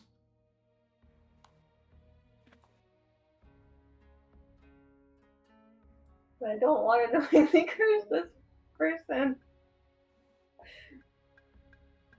Yeah, out of curiosity, Fen, look, would you take a brief hold on an item and a soul coin in exchange for the ingredients needed for Hallow, and then we repay you the remaining gold for the incense? What assurance are you guys giving her to get credit? Fen is saying that, and he is offering up the Fan of Storms, like the magic item. That's like, we will come back and pay you back for this, or you can keep this.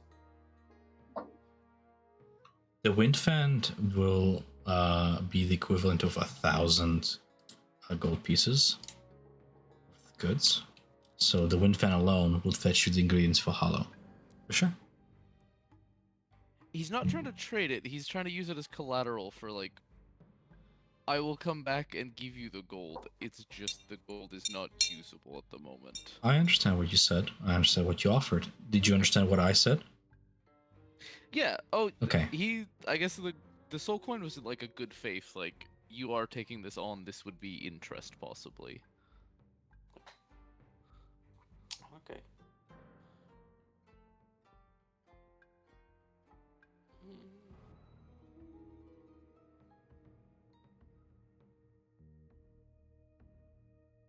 For the fan, she gives you the instance you require for the Hollow spell. A mighty spell of a greater circle of magic that requires much time to prepare and cast.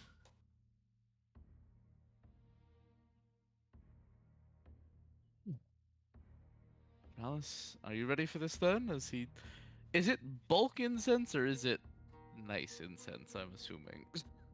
It's very, very nice incense. Costs more than any single peasant has ever made in a lifetime. The rare, distant lands of Kazakura. Beautiful. Dralis, I entrust this to you then, my friend. As he'll hold out the box of incense. Yeah, he'll like take it in his arms, and it's like can't like reach around it and like touch his fingers together, like it's so big. Then he'll like strap it to his back or like stick it in his back. Say, well, do we have anything else you would like to do while we're here?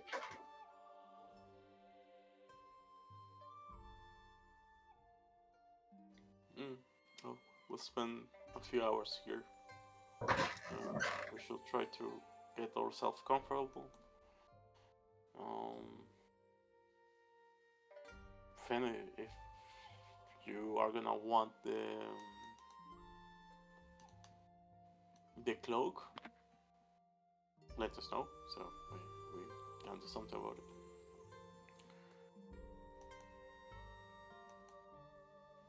The cloak is interesting. You're not wrong. I'll mull it over while I try to, while we conduct the ceremony. It's not a short one, if memory serves. No.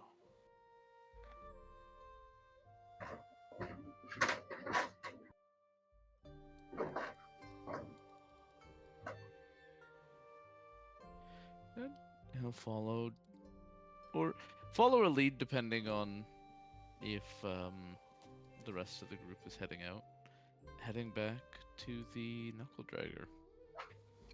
Well, now we have all the elements for Jesus. spell. Sorry.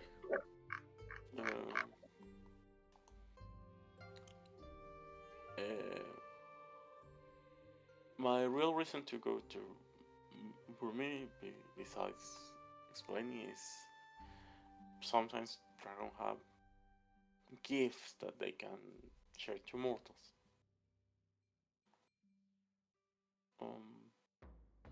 But I'd rather for us to be together to do that. She can help us to do the ritual. We can see if she has anything to spare with us. Who? Help you with the ritual? Brumi. Bernie? Brumi. Okay. And I say her because it's related to a dragon curse. So I imagine she's quite familiar with it.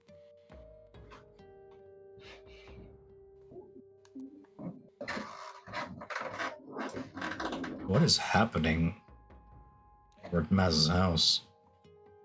I'm in the basement and people are walking around upstairs.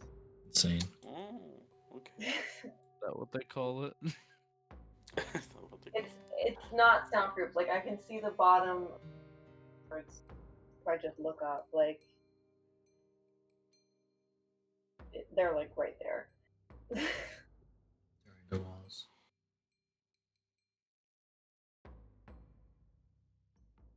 So, do you have everything for the ritual, Tralis? Yeah, I believe so.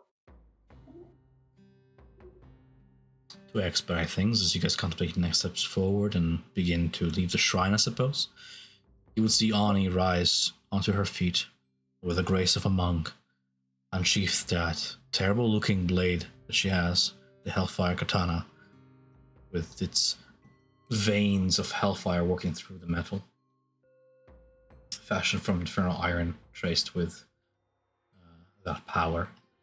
And one by one, she flings the soul coins that you have bestowed upon her into the air, watches them glint in the moonlight, conjured by her Temple of the Gods spell. And after a silent moment, with one smooth motion, she sunders one coin at a time, bisecting in half each time to give off a slight spark. And you see the faintest traces of something escaping from the coin, freed from it, into the ether, the veins of the world, as it were.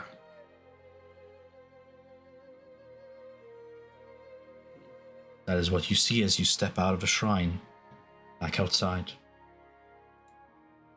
with Hakome in hand. The bow, Hakome, whispers ever so softly to you, Dralis. A familiar sense of divine presence within the bow. It will require attunement. But once you are one with it, it shall heed your call, and perhaps a part of it will heed your goddess's divinity. The hollow spell requires 24 hours to set up and cast ritualistically, the nature of which is really up to the cleric to determine.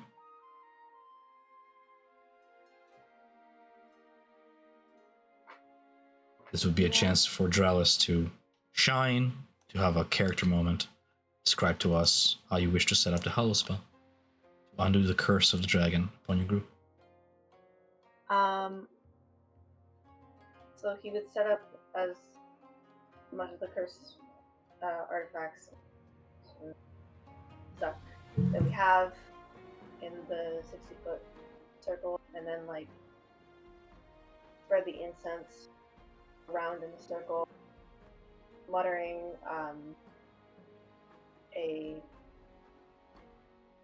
peaceful sounding prayer as he sets it down in Undercommon in his first language.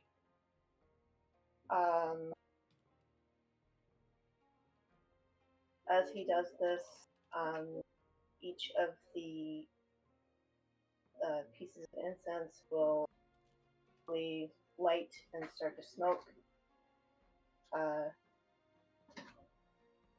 The smoke will like form into like beautiful pictures of like the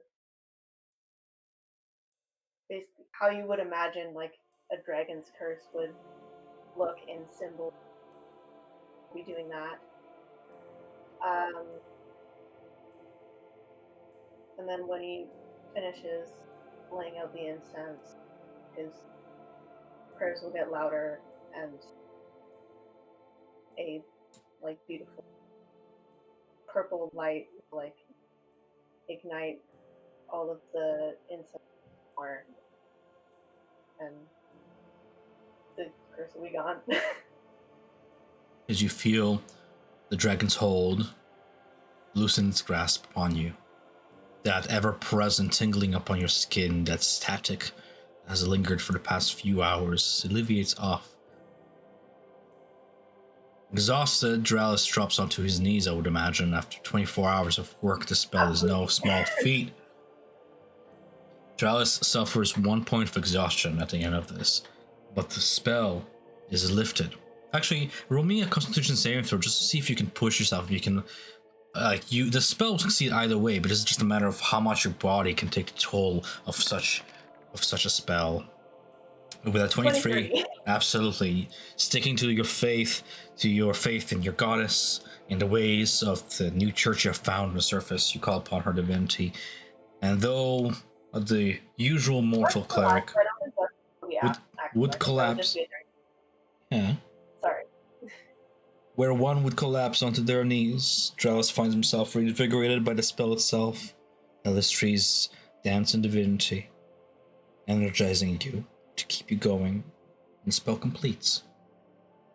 In the matter of 24 hours, I would also say that you would have had the help of Bernie to aid you in this spell, so she would be present, calling upon the blessings of Bahamut to grace you with the forces of good dragons and such, adding to the various spell components of the spell, adding to the ritualistic circle with various dragon scales, and at the very center of that circle, placing the horn of the tooth of Vista Lancer as sort of a focus point.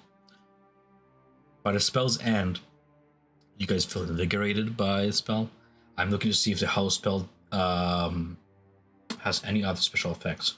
I believe the cleric gets to actually choose. So you can go through the spell and choose, if you wish, any of the effects if you find that they would have any use to you at this time, just so you can use your spell to its completeness. But otherwise, yeah. The spell only affects the area within which you cast it. Yeah.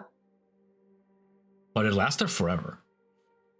This spell is so powerful that after 24 hours, it lasts until it's dispelled.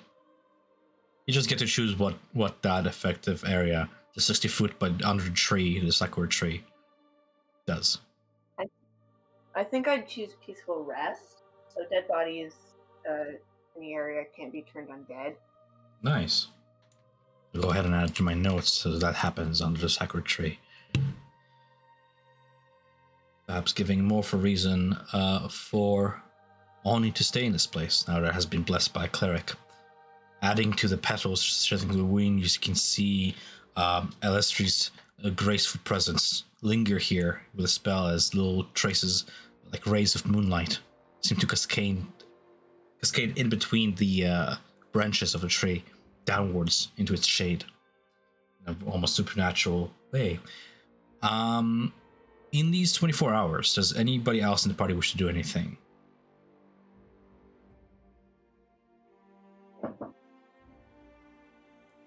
Okay, I mean,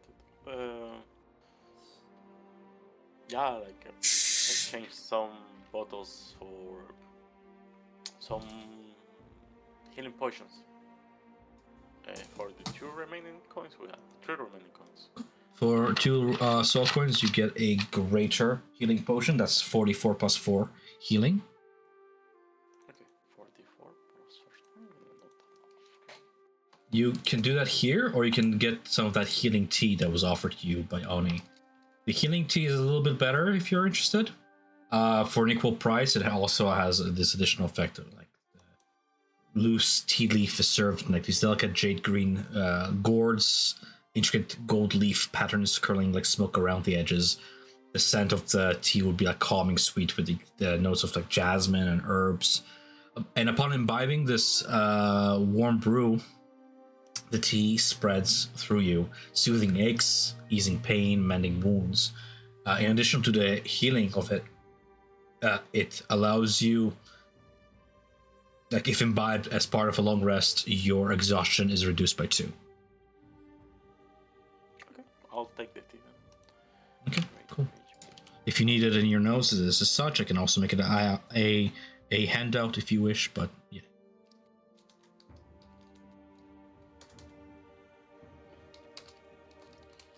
I'll make it a handout. Might as well. Okay. And we have only 1 soul coin remaining, guys.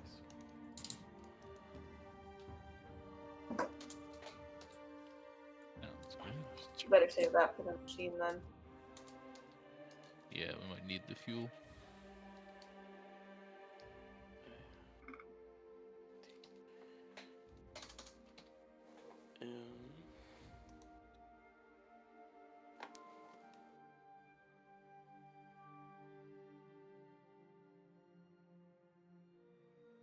But at the moment, I don't think there's anything else. The narrative is in your hands. Yeah, I think we head back to the machine, and I know for certain that Dralis needs a long rest, especially after that spell. So, who's in? I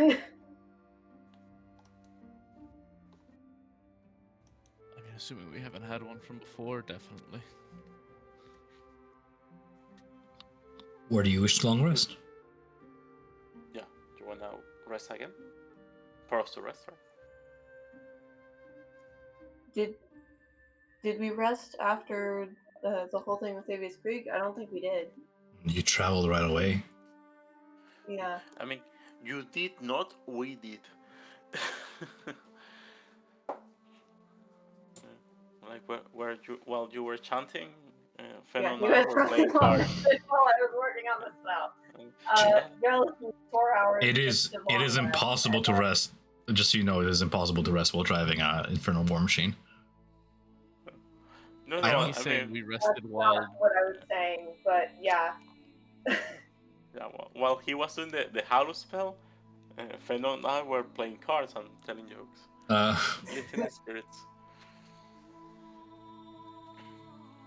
But yeah, if Tralis needs a rest, like we can go for it.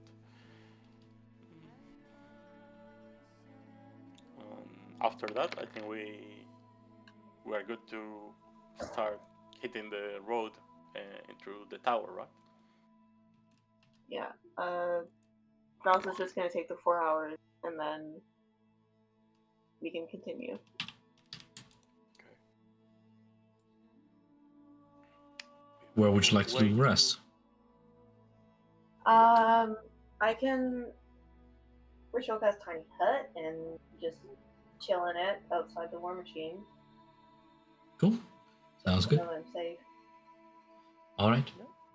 As you guys then rested, prepare for your journey onwards from this peaceful place to the Tower of Erm. Again, is it just Drellus behind the wheel?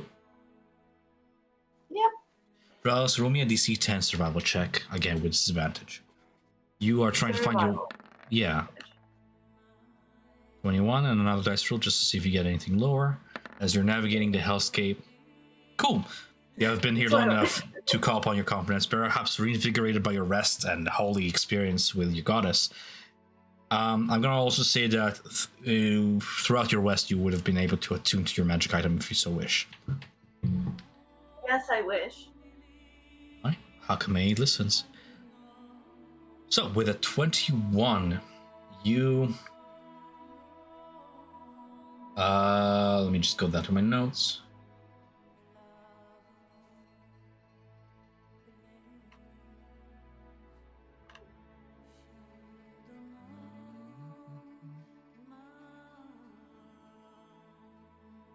So you navigate onwards, traveling for quite some time, avoiding the worst of hazards of Avernus, all those fiery tornadoes and meteors raining down from the sky. You manage to navigate away from those. Can I get every single character to please roll me a Constitution saving throw, please? This is just against the effects of tolls of travel throughout the planes. I should really be making you guys do this every time we travel, because as long as you maintain an alignment of good or neutral, this plane will try to test you. Constitution save. And I have to look up. 10 or I have to look up the DC. I was doing that as we spoke. So this is chapter 3 of Avernus. What is Avernus? Features of Avernus. Telepathic. Unique or equal. We did 10, and then every hour that we're additional. Pervasive evil, caution.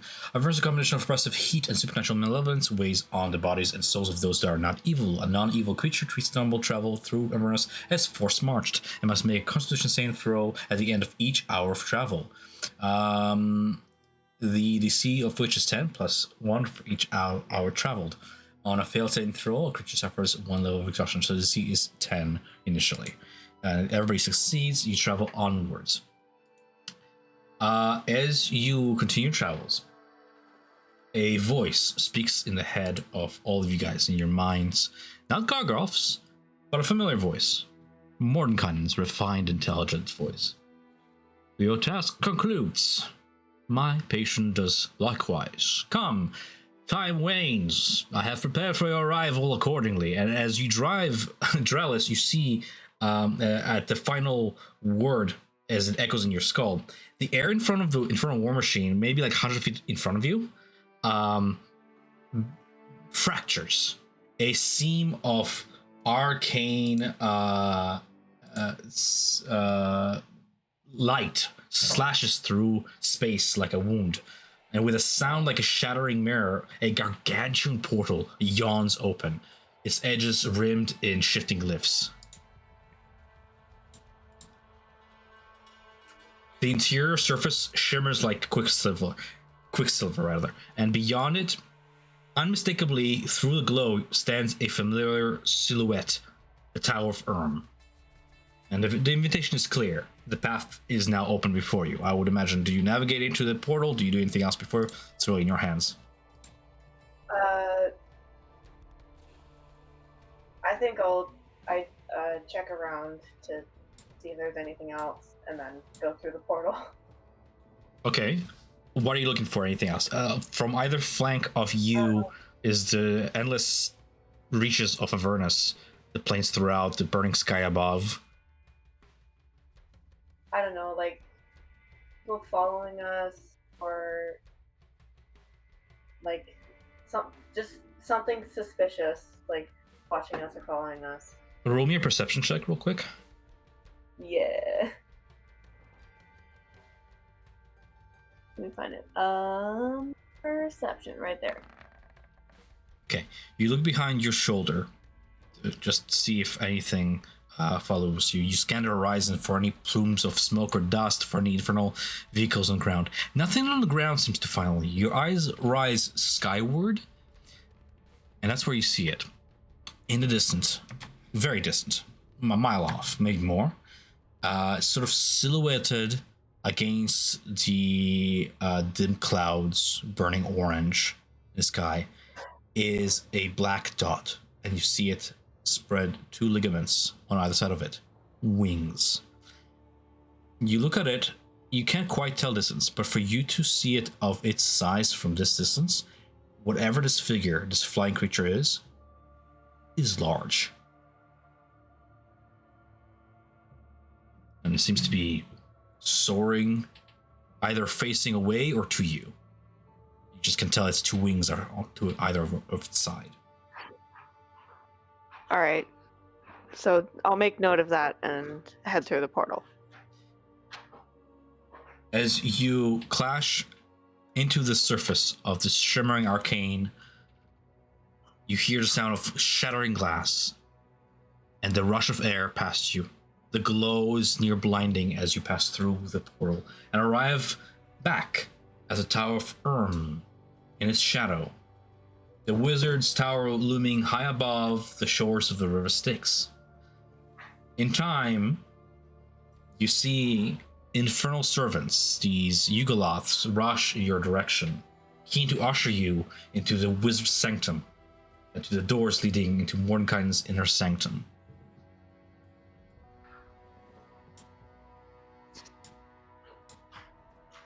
All right, we follow them. Sorry, I'm dealing with a mic problem right now. Give me a sec. All right, take your time.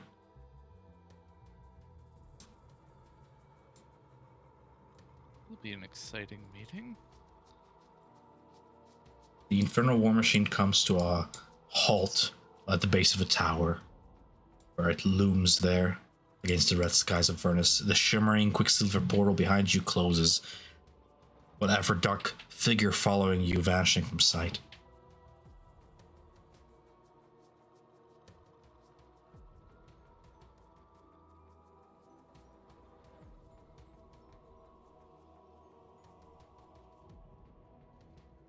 Am I assuming you guys are on autopilot and I should just narrate forward? No. Yeah, probably.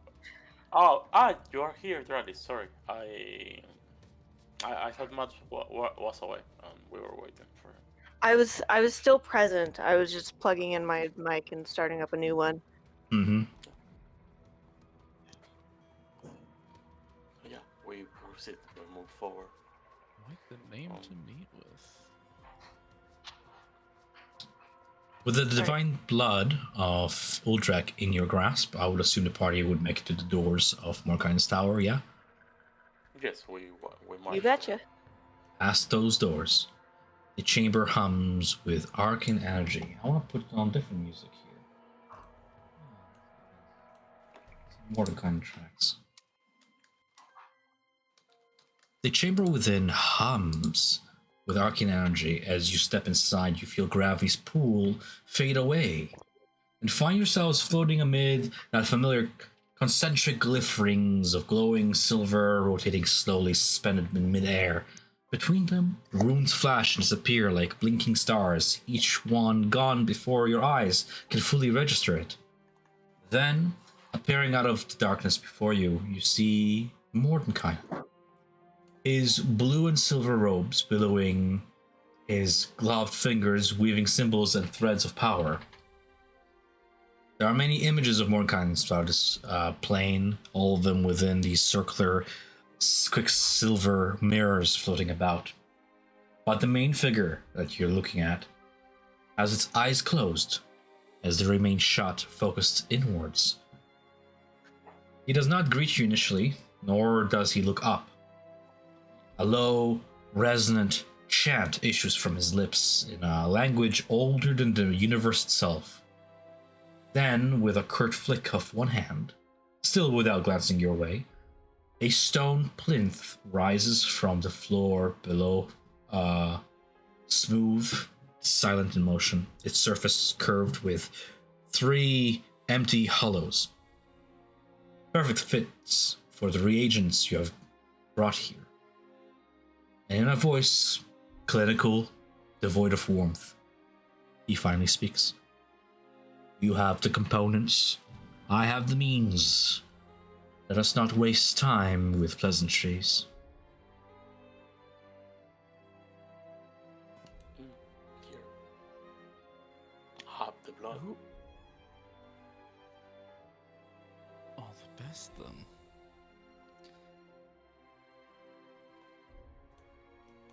As the Empyrean's blood settles into place, the glyph work beneath your feet pulses with sudden intensity. Silver light floods the ritual chamber, spilling across the entire room floor in elegant, spiraling patterns. The very air shifts, pressing inwards. Bornkainen lifts his hands, his eyes closed. A breath escapes his lips as he speaks a single, elongated word, as he casts a legend lore spell. A terrible, perfect stillness follows.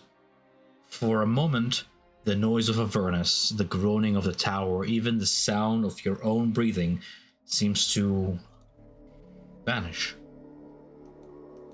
When he opens his eyes, they gleam colder than before, brighter, deeper, as if reflecting something far beyond this place. His voice, when it finally comes, is cold, spoken with intelligent attachment, as if explaining moves on a chessboard. 3 souls remain tethered to the path.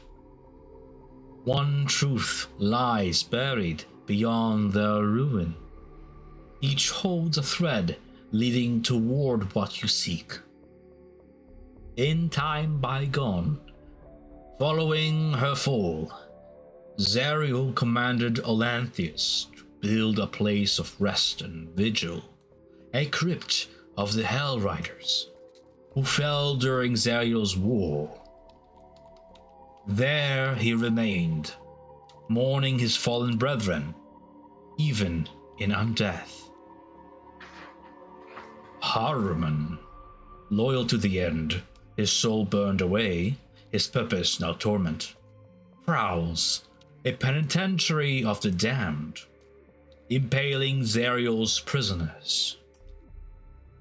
Bel, former ruler of Avernus, conspires beneath the crust of Avernus itself, in his infernal fortress, seeking what power remains in Zariel's wake. Pursue one, pursue all. The choice, for once, is yours.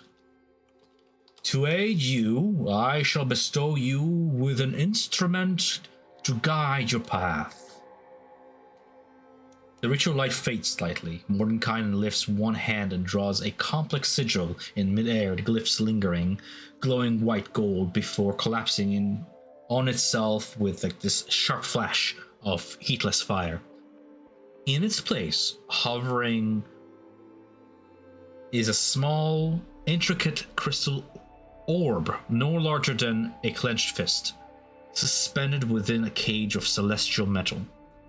At its core, a drop of that radiant golden blood floats in suspension, the Empyrean blood, gleaming softly as if echoing a heartbeat. The object rotates slowly in place, responding to something unseen, always turning gently in the direction of one of the fallen. Mordenkainen makes no flourish as he gestures in toward you. His tone is measured again, but tinged with disdain. Artifacts are liars by their nature. They often appear inert, harmless, but within them hides power capable of unraveling cities, planes, or worse. I've studied too many, destroyed some, and fled from others. Never, never has the confrontation ended well. At that he steps back, eyes narrowed. This one will burn itself out when its task is done. Until then, let it guide you, and do not grow too fond of it, as you are given an artifact.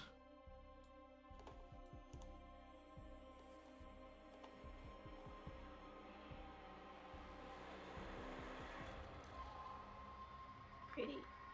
The narrative is once again in your hands. What do you do?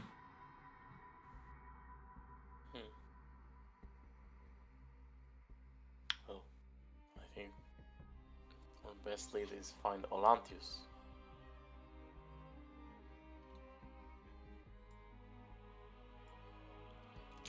We should be careful in speaking each of these. We can only call out so much with it, and we should be careful deciding who we wish to approach, no?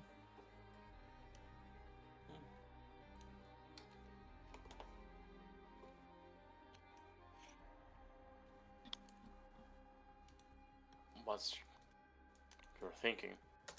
Which one makes you feel more at ease? At the ex-ruler of Hells, or the ones who burn their souls away? I feel like Bell is the most dangerous to pursue.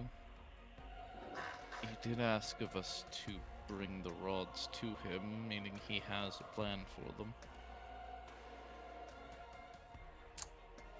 You know, he didn't say that. The fact that nobody has come for us to retrieve it made me think like he has other interests in his mind.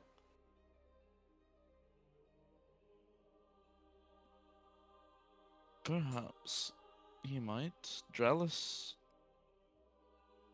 which do I you do think- see as a... I do think Atlanteus would helpful of the three. Bell might not be happy that we spent much time getting Broad, and I don't think we want to give them to him. Exactly, that's my thought. And then for Harmon,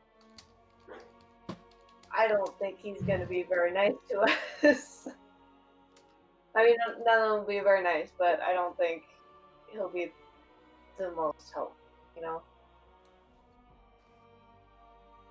No. Are we seeking help? Because we have the keys, we just need to find the location to utilize them, no? No, we know where What? The roads are supposed to be, Rods. but that will only free the companion from the city, but the chain's still there. We need to find a way to break them. Right, we can Uh, break the pact. Tom gave us some guidance on this. He said that for us to free the city, we need to find the sword of Serial. Doesn't matter what I said. What do your characters think and why? To cut the change. That's why I think we need the sword. Dallas thinks Atlanteus sounds like the smarter. Let's go find him.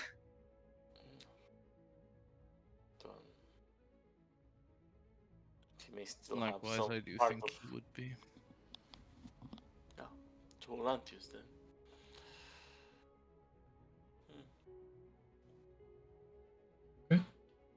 Your business is concluded. Let's go find him then.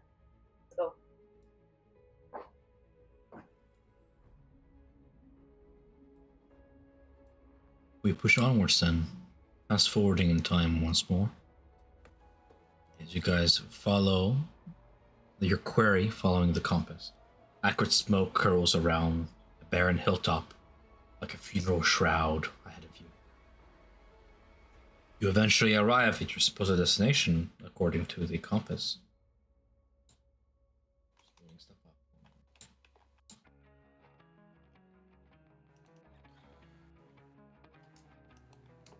So, theater of your mind here a little bit. You see two massive monoliths of obsidian lean inwards over the ridge, each rising more than like 50 feet high into the crimson sky, like the broken teeth of a forgotten god. Around you, around the infernal war machine, you pass by dozens of armored knights, kneeling in absolute stillness between the stones. Their helms bow low, foreheads resting against the pommels of their swords. Though they do not move, their presence is not passive. Mist clings to the earth like sorrow. Between the kneeling warriors, a staircase of black onyx descends beneath the hill, seemingly leading downwards into darkness.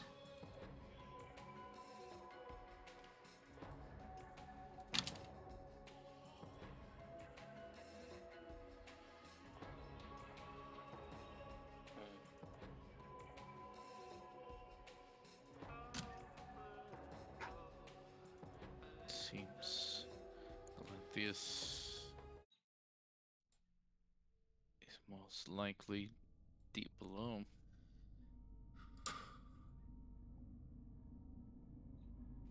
These armored knights, they look human, like or humanoid.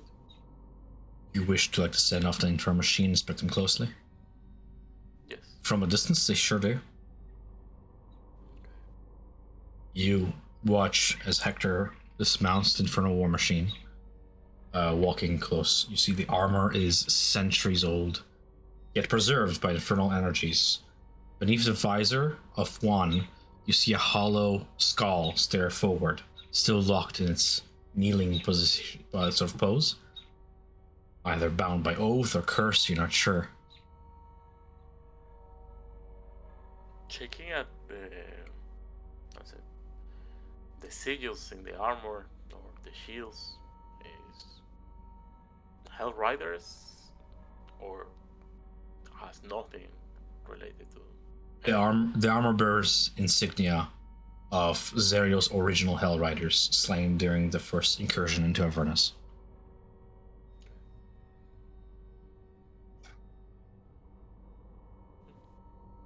I'll go back to the group, and it seems like they got frozen on time.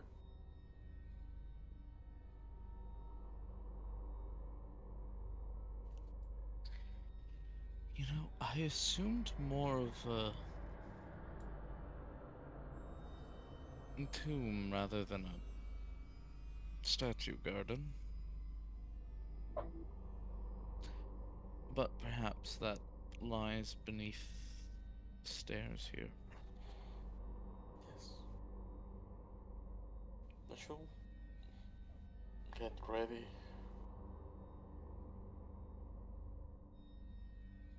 I have an eerie feeling.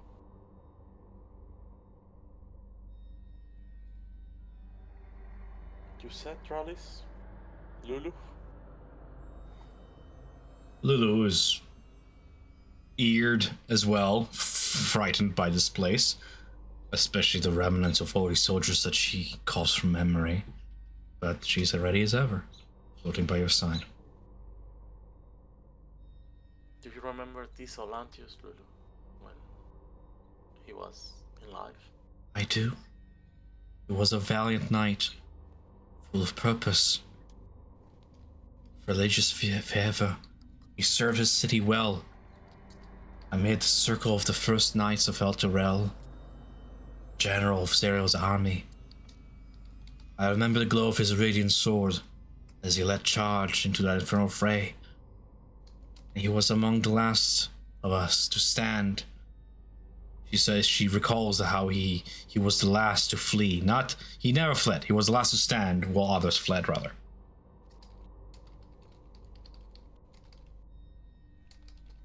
But you know this. You have seen this in the visions granted to you by Mad Maggie and such. You have seen into Lulu's memories of him. A valiant man, it seems. You would recall the memory, grim as it was, of him falling upon his own sword. So strong was his grief when Zerial fell in spirit.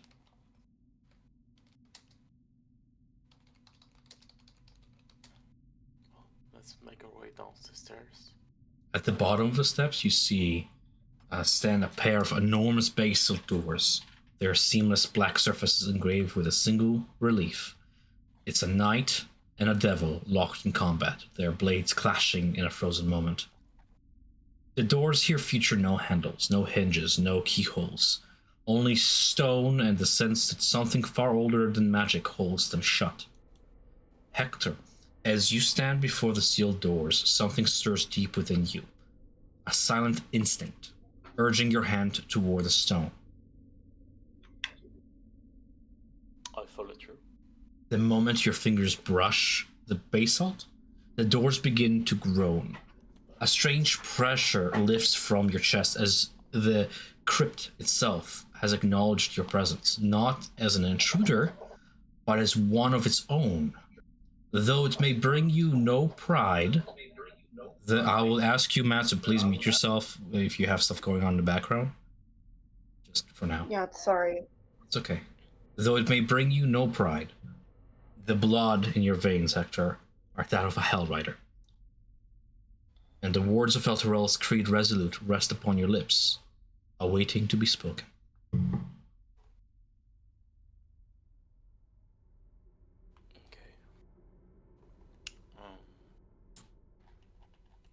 I start going back. Remember to the moment I took my hand over the creed and say the words. Like where the spears of Elturel. We serve under the two suns. We train to banish darkness and to prevail. In war, we find victory. In peace, we are vigilant, and in death, we remain. We sacrifice. We stand together, resolute. As you finish the prayer-like phrase, a gilded glow resonates away from your hand, spreading throughout the door, illuminating the edges of the relief upon it. As the two sides part away, the devil and the knight to either side, the crypt of the Hellriders opens to you and your companions. The mist coils thicker as you step into the chamber, muffling sort of your footsteps like snowfall on stone. You feel a warding presence here. And as you try and proceed onwards, you hear a voice behind you. Ah! And you look, apparating out of invisibility is your summon, Pilgrim. You see him sort of bump into an invisible force wall of some sort as both his hands rise to sort of rest against it. And he's apparently unable to pass through some sort of a barrier past the threshold of this crypt. Seems like you will have to wait here. Oh, but I'm bored! Check the rig. Make sure that nothing happened to it. We may need to Check the what? use it. The vehicle, the engine. Not the tracker. Mind the boat. Mind the boat. Yes, mind the boat. Okay.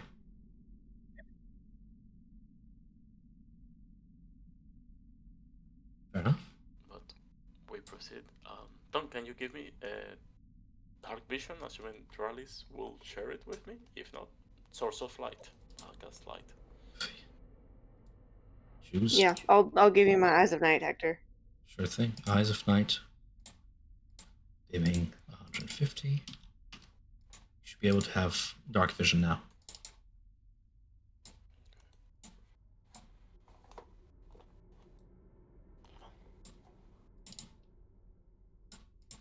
Let's move.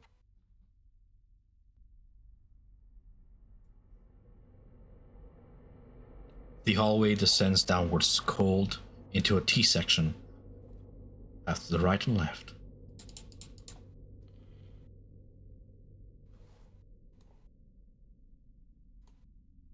Any road is the same at this point. You see through your dark vision black and white cobwebs. This place is ancient. Dust beneath your feet swirls.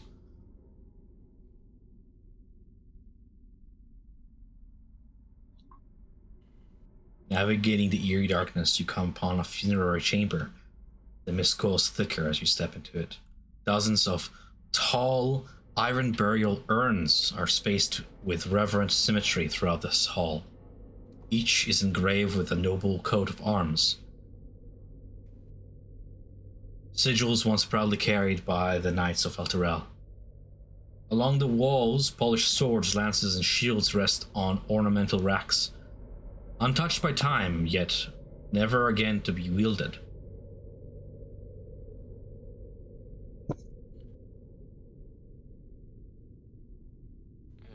Even when she's sent into her hellish self, she still retains some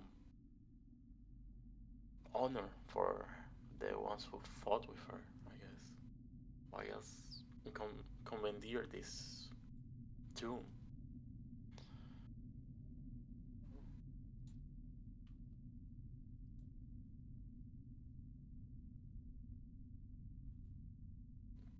This area has something different than what I'm seeing. Before you, in a slightly shimmering light catching the dust, is another one of those barriers of solid, invisible force, it seems. You press your hand into it if you would try, or your body, and it seems to push you back.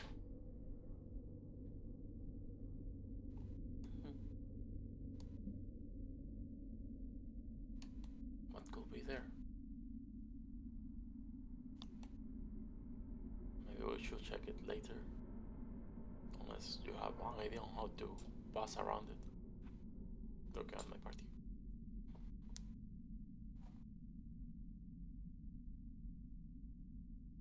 If you're speaking, you might be muted from a prior request. Yes. I was not muted. I was thinking. I think we just move forward the way we can. Remind me what this was. I was thinking about something else. No worries. Before Dralis and the rest of the group, you see is a shimmering force of like light, almost in a wall of pure light, catching the dust. That when Hector tried to pass through, seemed to have pushed back a little bit.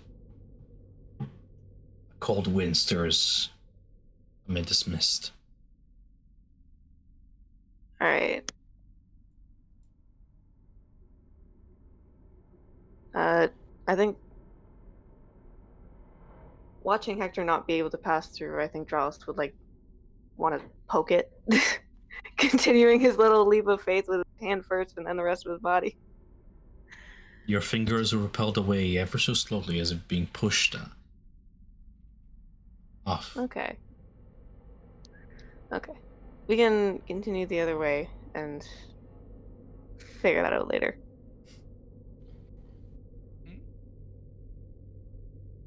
Continuing onwards to where Dralis is, you I saw see. something.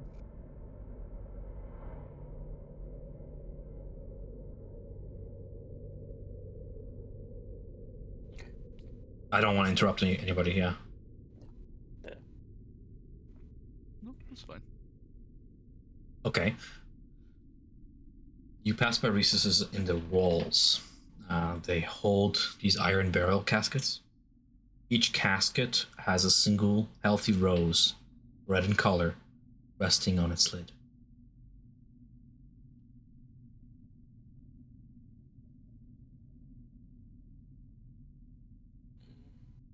And we can She tell that cannot. it's red even through our dark vision?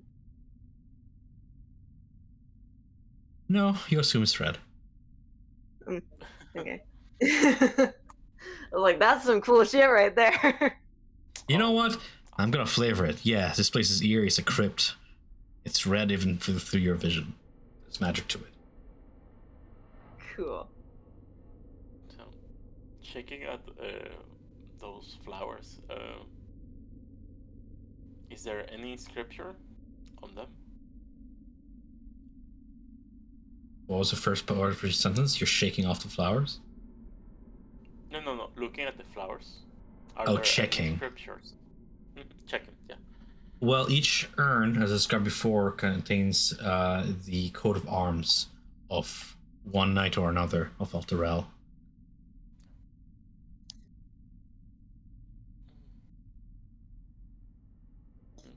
Noble coat of arms, sigils once proudly carried by the knights of Elturel. Yeah. You go ahead and roll me a history check with advantage because you're off Elturel. You would know of their burial rites. You would be able to recall of their nobility and such. History. Okay. 18. 18. Though you do not recognize the specific families, you recognize the symbology on some of the sigils. It appears that the two urns to either side of you, on here, on this side of the wall, contain the bodies of an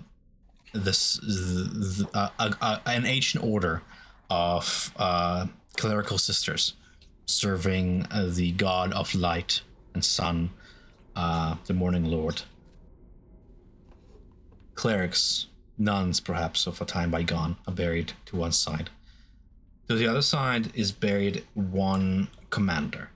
You can tell from like the military symbolism on his coat of arms, crossed swords, the horses of the Hellriders, and such. Okay. So much history in this place. So much And we hope lost. it stays at rest.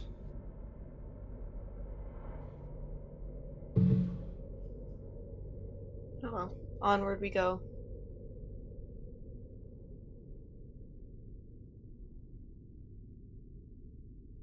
Around the bend, the chamber opens up.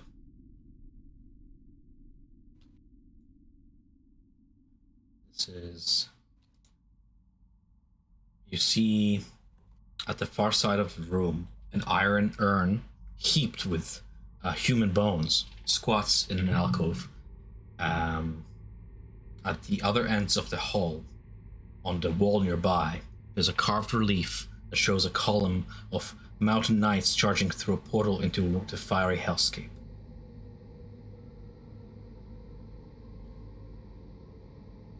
You can see other reliefs here, pieces of history showing robed figures building this very crypt in which you stand. Their faces veiled beneath hoods, their arms ornamented with arcane sigilry, tattoos. The mortals continue onwards as if forward in time, showing these very mortals in death. Their bodies dragged into the depths of this place, entombed here.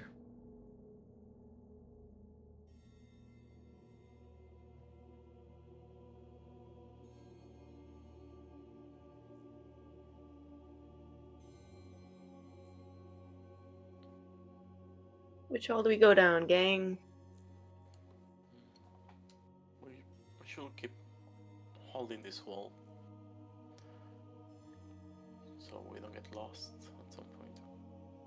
I've heard deeper, I guess.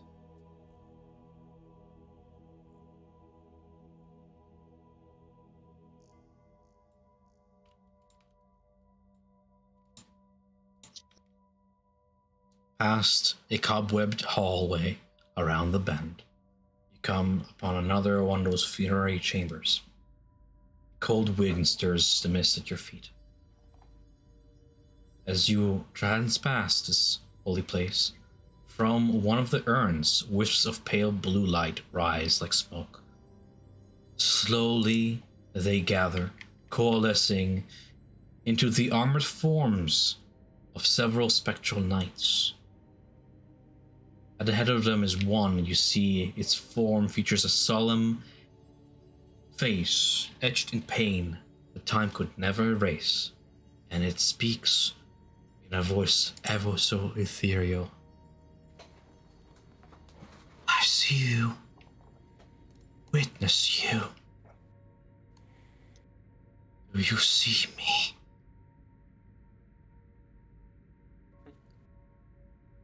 You're being seen. Behold then, the fruits of war, the tomb of those who rode beneath the banner of the angel Zariel and fell beside her. It speaks of the crusade into the hell, of Zariel's fall from grace, if of the knight Olanthius, who chose death of her damnation and was dragged back into undeath against his own will. We remain here, yearning for the afterlife, but we cannot pass on so long as our oaths chain us to her. Will you help us rest? How can we achieve such a thing? How can we Listen. break the oath? Listen well. Olanthius still walks these halls, supernaturally bound to Zariel's will. His heart was once pure. You may find traces of the man he once was, before Zariel's shadow claimed him. Seek out his retreat here in these catacombs. There you may find the means to reach him, evidence of his humanity that you may use to appeal to him. As for us, lost souls, we are cursed to remain here until our names are chiseled off the steels that bound us to this place. Powerful magic casted by the warlocks who built this place binds us to them.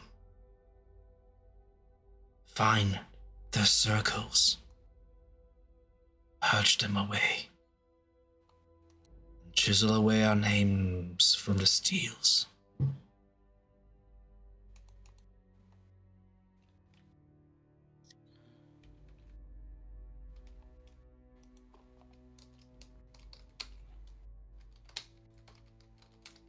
Break central bindings.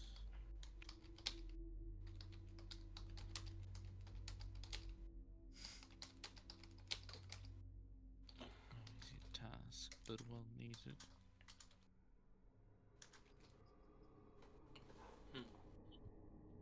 We will find the circle and do that for you. From a history perspective, how many people went with Cyril to war? Like from Lateral? Hundreds, thousands. Legion. 6,000. Okay. That's a lot of circles.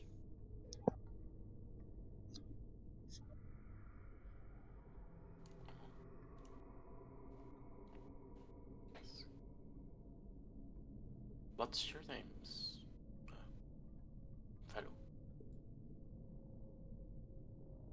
I don't remember anymore.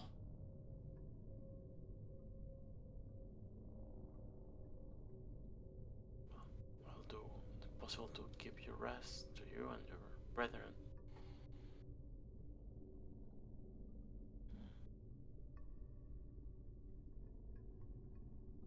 these warlocks who create this place. Do you remember the name, or is also lost? Who you used to be? Hector, please speak louder. I can barely hear you. Okay. These warlocks who create this place and bind you all. Do you remember their names? It does not. The spectre is a former remnant of itself and has been centuries since it has been interred here. But the figures of which it speaks of seem to be reminiscent to the wizardly clad figures you saw in the stone reliefs of the chamber before.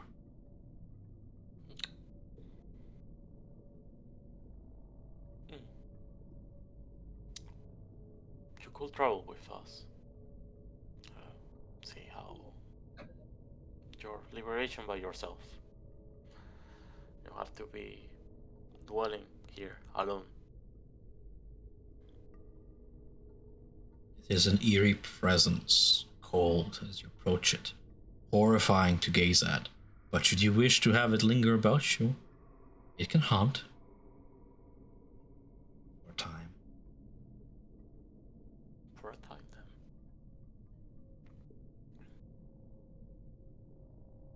Raleigh, Sven, you're still good? Of course, there's nothing stronger than bound souls in hell, and if nothing else, to deny Zariel such an asset.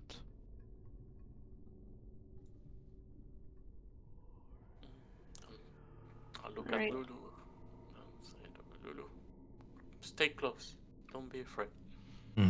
At this point, can I get everybody to please roll me a perception check with disadvantage? You guys are absolutely in complete darkness. Hearing about you. Ah, sorry. Perception check. I'm jumpy. But yeah, Oh. 6. My intelligence. Yeah, so 18. Doesn't matter. I rolled a fucking 2. You guys hear from around the bend to the north where you guys came from the shattering of a very large urn. Like somebody just dropped a 10-foot diameter vase onto the floor and shattered it. Sorry. Followed by the sound of rattling bones and the groans of the undead as the walking dead shamble from the north, hunting whispers.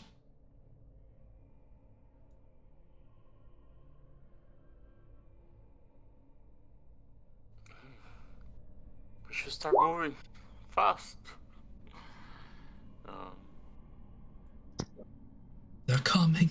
They're coming, whispers the ghost, shambling into the wall, through it, disappearing out of sight. Quickly. These seem to be undead.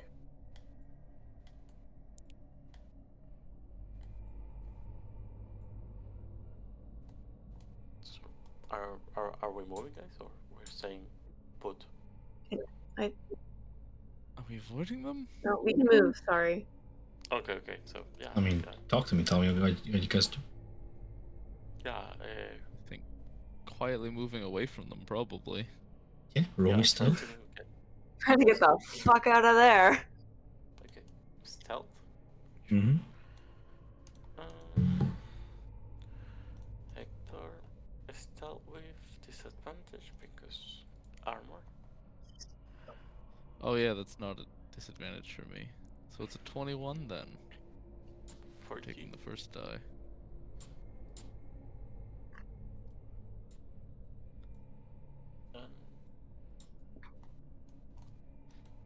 You hear the scraping of... Bye, Lulu.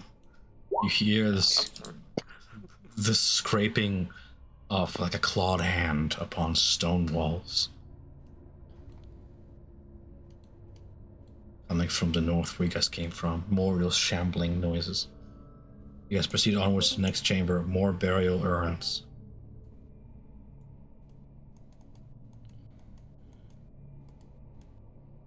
Dust, cobwebs.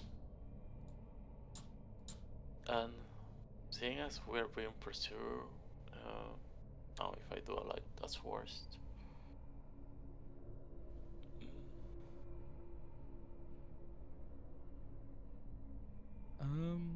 Actually, just double check. Continuing to move, that's fine. Keep moving. If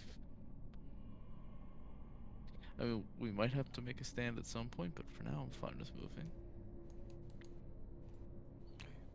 Rallies. Show us the way. The catacombs stretch onwards around the bend, more of those burial chambers.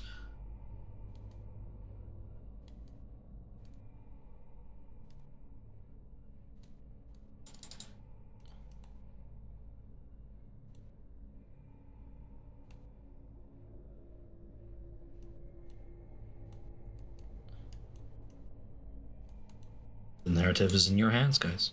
You can tell me what you guys are doing. Do we continue delving deeper, hoping they don't catch up? Or do we make a stand so that we're not caught between two things? We've been through this before. I don't think we should wait too long to face these guys, or else we might have another what's the place? Venthamper Villa fiasco. Okay, Israelis. Let's get into position, guys. Perhaps So, we use the winding hallways to our advantage. Face them in limited numbers in the doorways.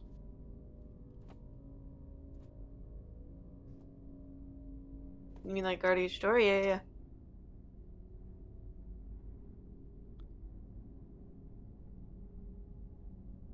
Precisely. checking for source of sounds. Tom, we know like we have some behind us, but can I hear anything coming from this hallway? You close your eyes, try and listen in to sounds. You hear Dralis's armor rattle. You hear Fanaray as he accidentally stumbles across an urn and it rattles in its place a little bit. The flutter of the banners in the cold breeze. But through it all, you also hear the shuffling of feet.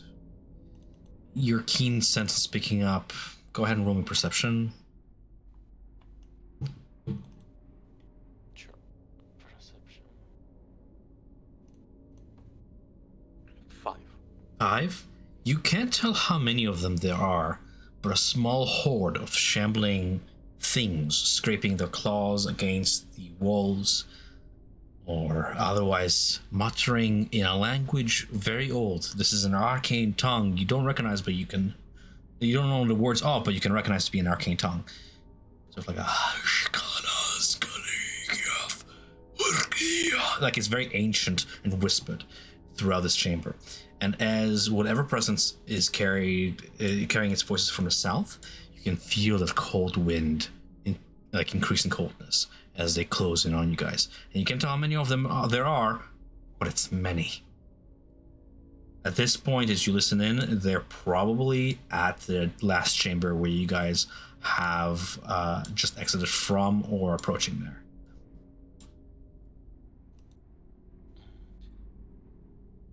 Hector, do we want to take them on in the hallway before they occupy the space? Or do we want them in this doorway? Which are you most adept at? We can keep them at bay, but we don't know how many they are.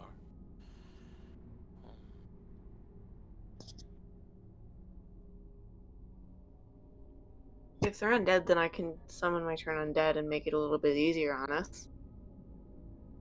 Well, if you think that will help, let's prepare to face it.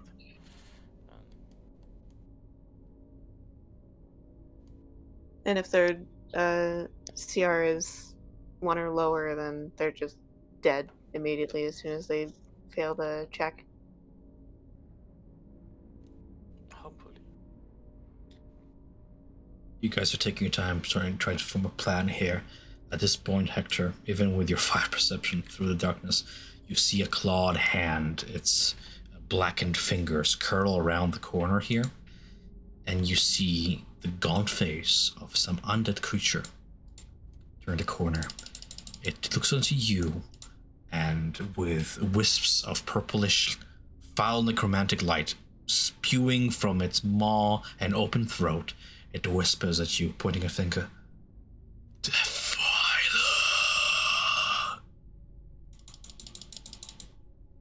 At this point, I would call it a session. Leave it at a cliffhanger. At the start of next session, we will most likely roll for initiative. Beautiful. Sounds great. That big aura is my turn undead. I'm just gonna note that down so that we remember for next week. We'll start with ruling initiative and we'll act in turn. Thanks for playing, and welcome to the Crypt of the Hellriders. I'm gonna meet my grandparents.